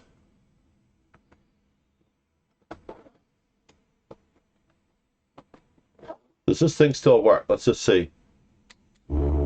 Oh, this is cool. This is my my back vibrator. That's the best thing about it. I don't turn it on during stream because it, yeah, Blitz is not the place for it. In my Rapid, I do concentrate on what I call the 3 critical things. And the 3 critical moments are the only times when calculation is necessary. Please listen to Jakob Ogart's, and you're going to be inspired, because basically simple thinking is not practiced by a lot of grandmasters, not even Alexander Ivanov. Imagine that Alexander Ivanov, Grandmaster Alexander Ivanov, could have been a world championship contender if someone had taught him how to just make a simple decision. And you're practicing simple decision making in Blitz chess all the time.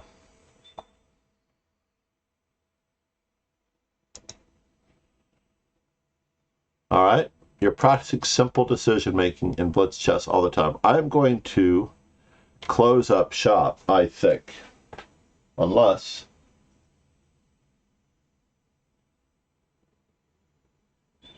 we can't actually bring this.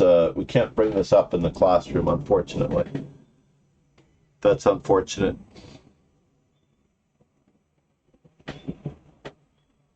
But wow, did we fall all the way to 68 subscribers?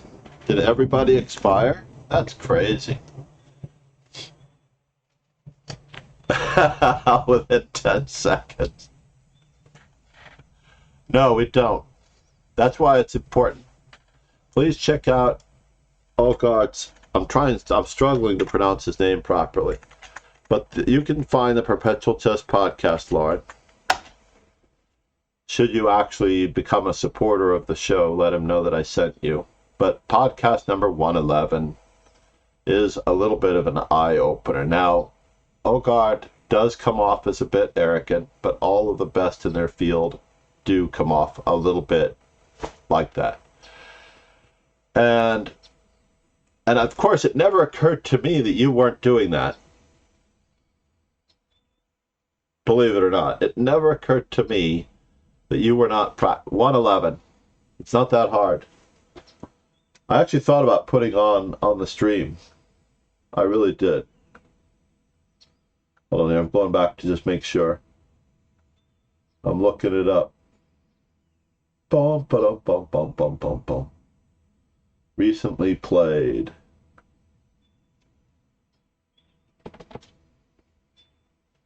Yeah, it is 111. And then he has Mauricio Flores also. Remember the other guy that we were talking about? In 109, he has the chess structures guy on the podcast. Once you start listening to this, Lauren. So yeah, this is Mauricio Flores Rios. And Mauricio Flores Rios is in 109. And Tanya Sachdev is 108. You have to listen to 108 and 111. They're connected. The Flores guy, yeah, the pawn structures guy is episode 109.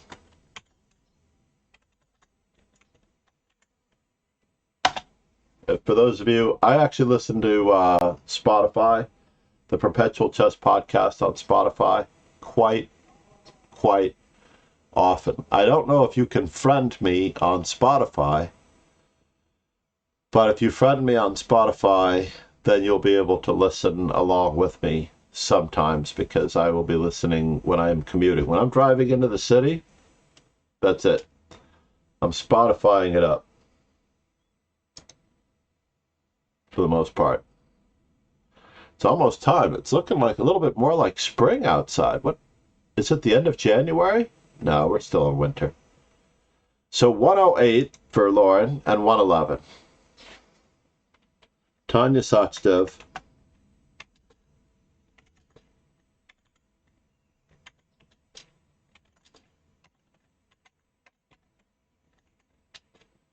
She is the opener.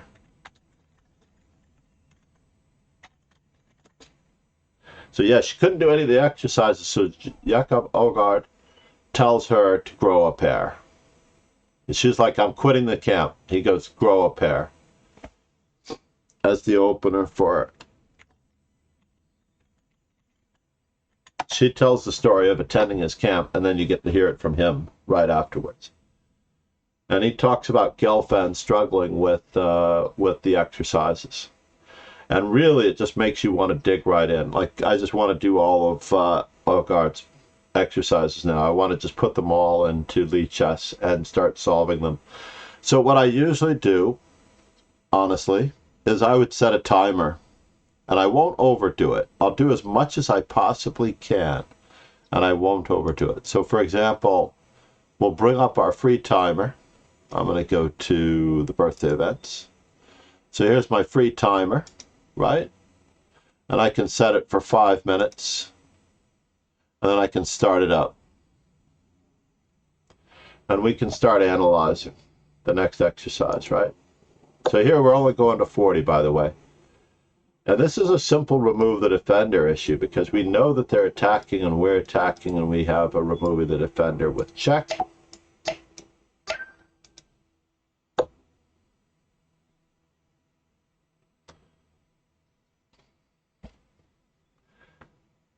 No, but Lauren, this is the very cool part about what you've experienced. Believe it or not, I mean, obviously you're in your 30s now. Happy belated birthday again. I still can't get over you even being remotely close to me in age, honestly. Can't believe you're remotely close to me in age. But, yeah, since I'm 39. I used to believe, because this was the case in the old days, that when you listened to the radio, the music groups would actually go to the radio station and play the music, and you would listen to it on the radio.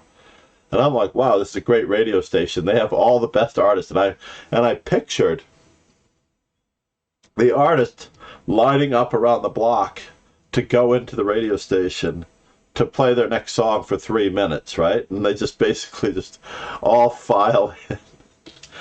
And believe it or not, I was not wrong. That is how they did it. That is exactly how they did it prior to Bing Crosby.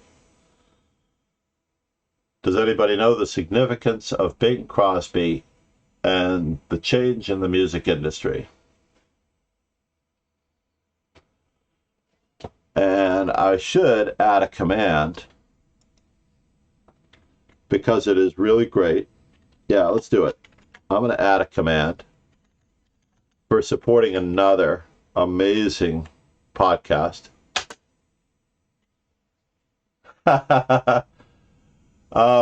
There's a podcast, there's a 5-episode podcast on National Public Radio or on Radio Lab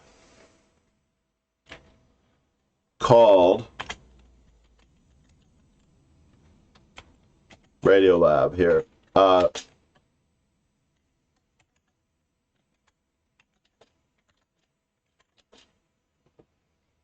And they talk about how the American troops were cleaning up Nazi Germany, and this fellow runs across audio tape that is of uber high quality. Like, he cannot believe the quality in the cassette recording tape. So everybody attempted to record music prior to Bing Crosby.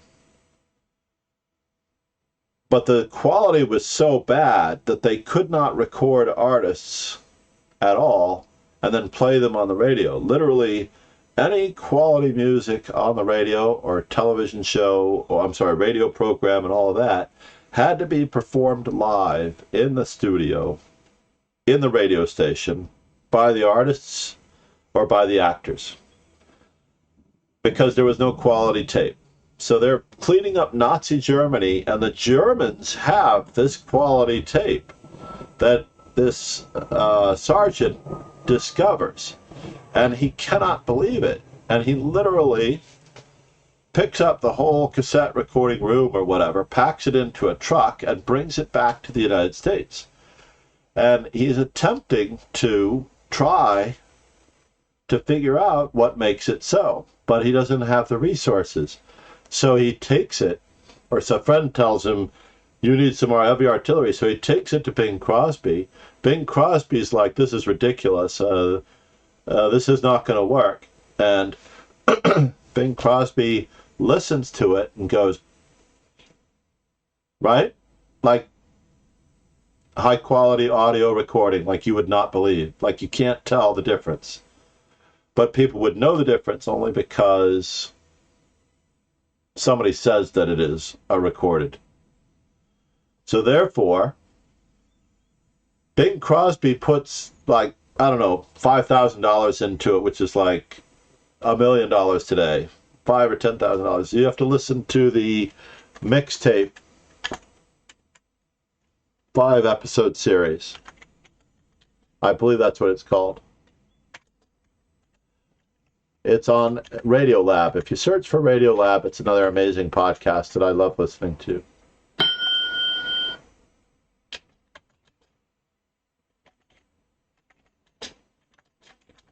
And Bing Crosby then starts recording his shows in advance so he can actually spend time at home with his family.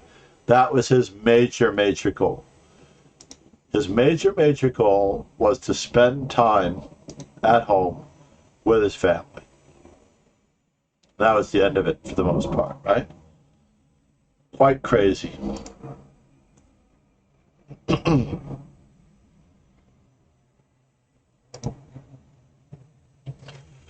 going to give it a 1-minute timer. So I literally thought when I was a child that the artist had to go into the radio studio in order to listen, so if we could listen to the music that we hear in the car, right? I thought this as a child, all the way up until I was close to being a teenager. And when I was close to being a teenager, I remember walking into a major mall. I'm going to get your question in 1 second. I remember walking into a major mall, and I saw an album of the Beatles on sale, on the aisle. And I bought the album of the Beatles, and I brought it home, and I'm listening to it. It was like the first album I ever purchased of my own. It was like Introducing the Beatles or Meet the Beatles. I can't remember what it was. And I'm listening to it, and then I get this revelation that this is what's in the radio station. I can play all the songs back to back of any artist. This.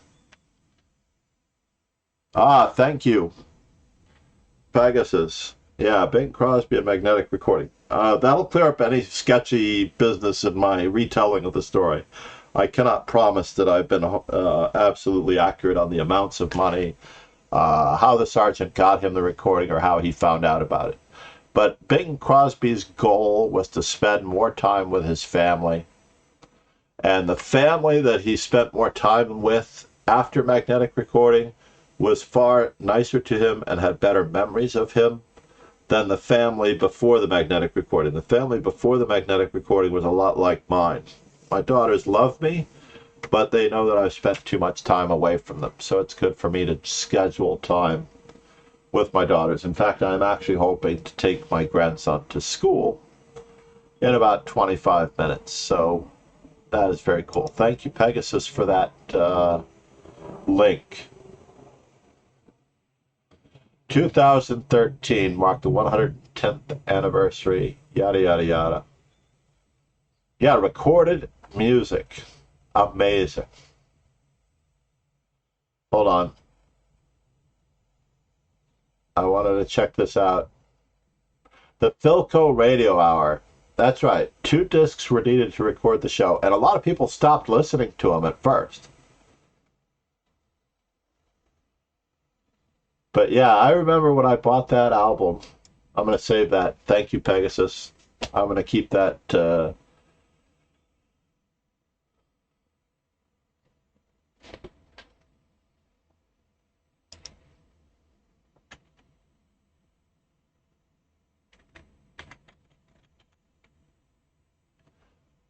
cassette changed the world. The cassette tape changed the world.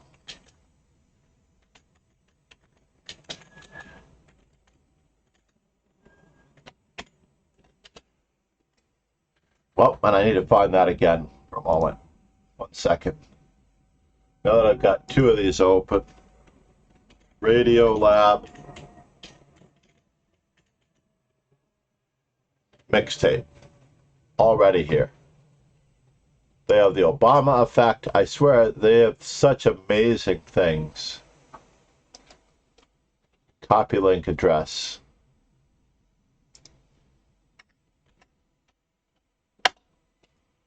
There we go.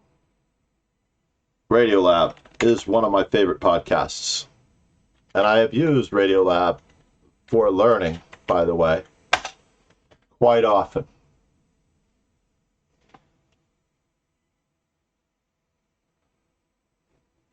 Wait a minute now. I'm going to edit the command. Oh, it is on the way.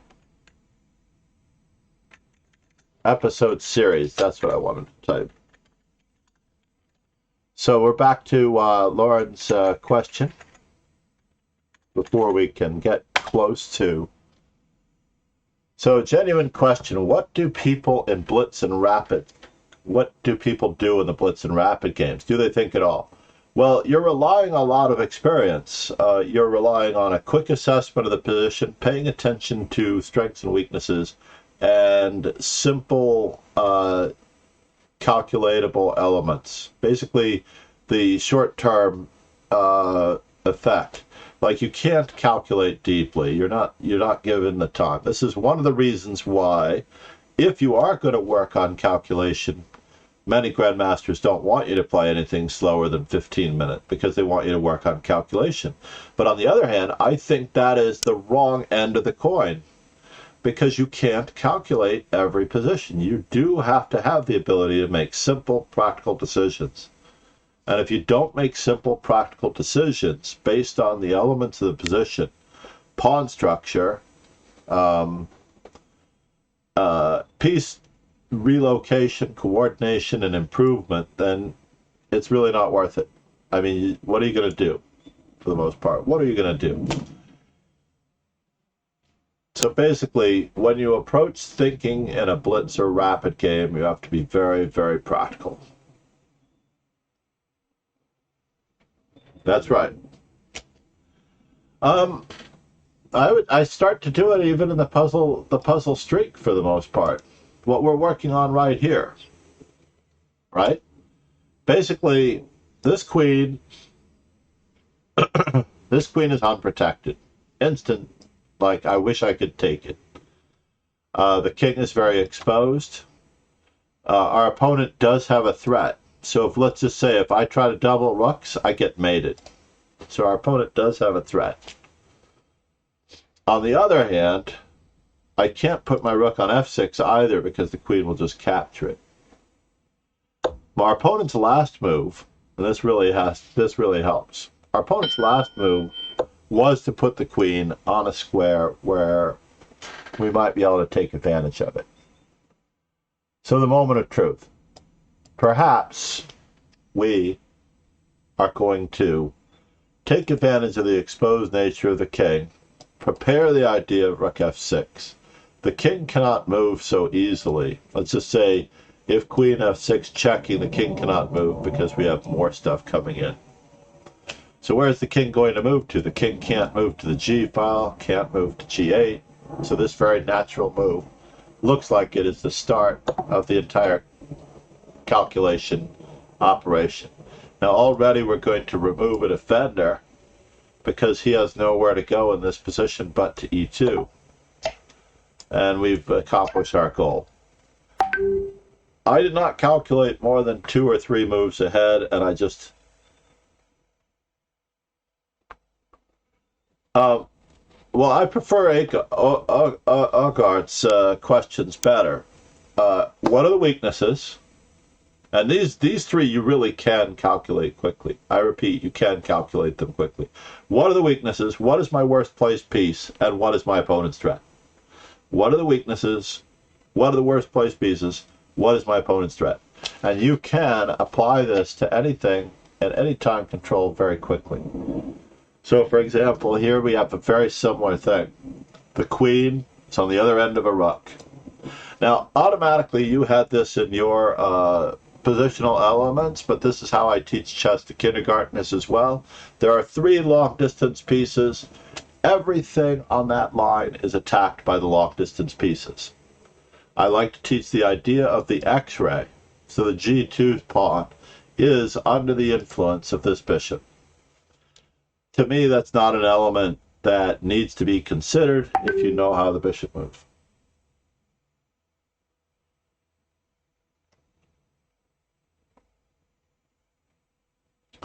I need to set up so I can zoom in.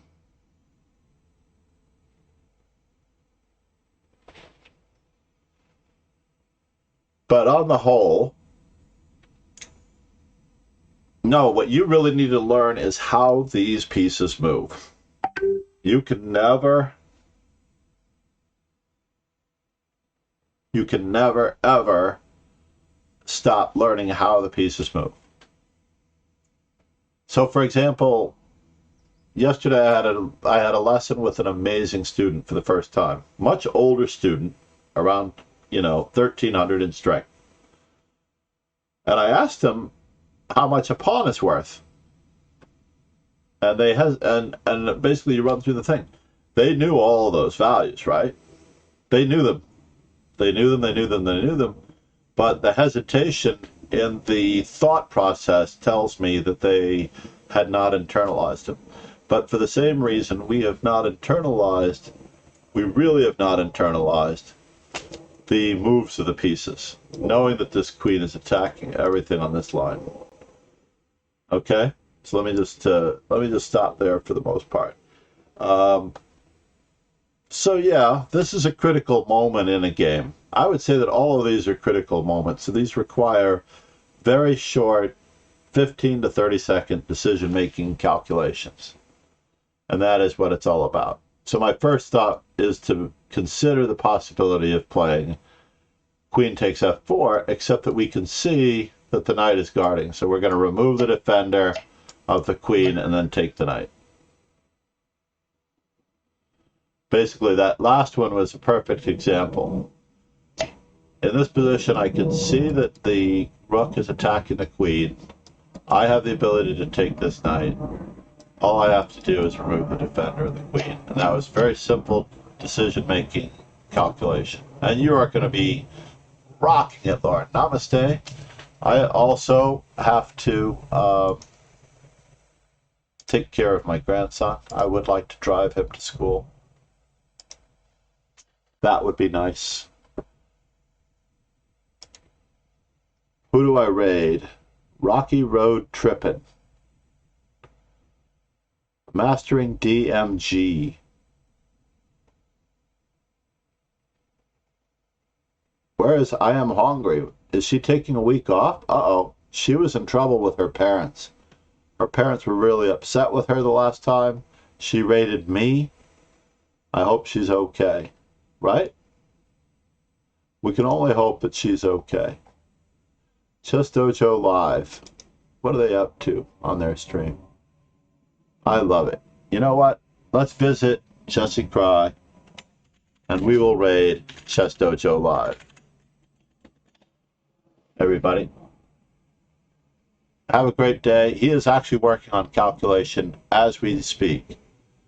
And he is also promoting Chessful. So if you've not joined the Discord, please do. If you're not following me on my socials, now is the time. And if you are not participating and practicing and taking care of yourself and planning your own schedule for tournaments, add these to your calendar. Add this to your calendar. Cheers, everybody. Have a great day. Lauren, Pegasus, namaste. Ciao. Thank you so much.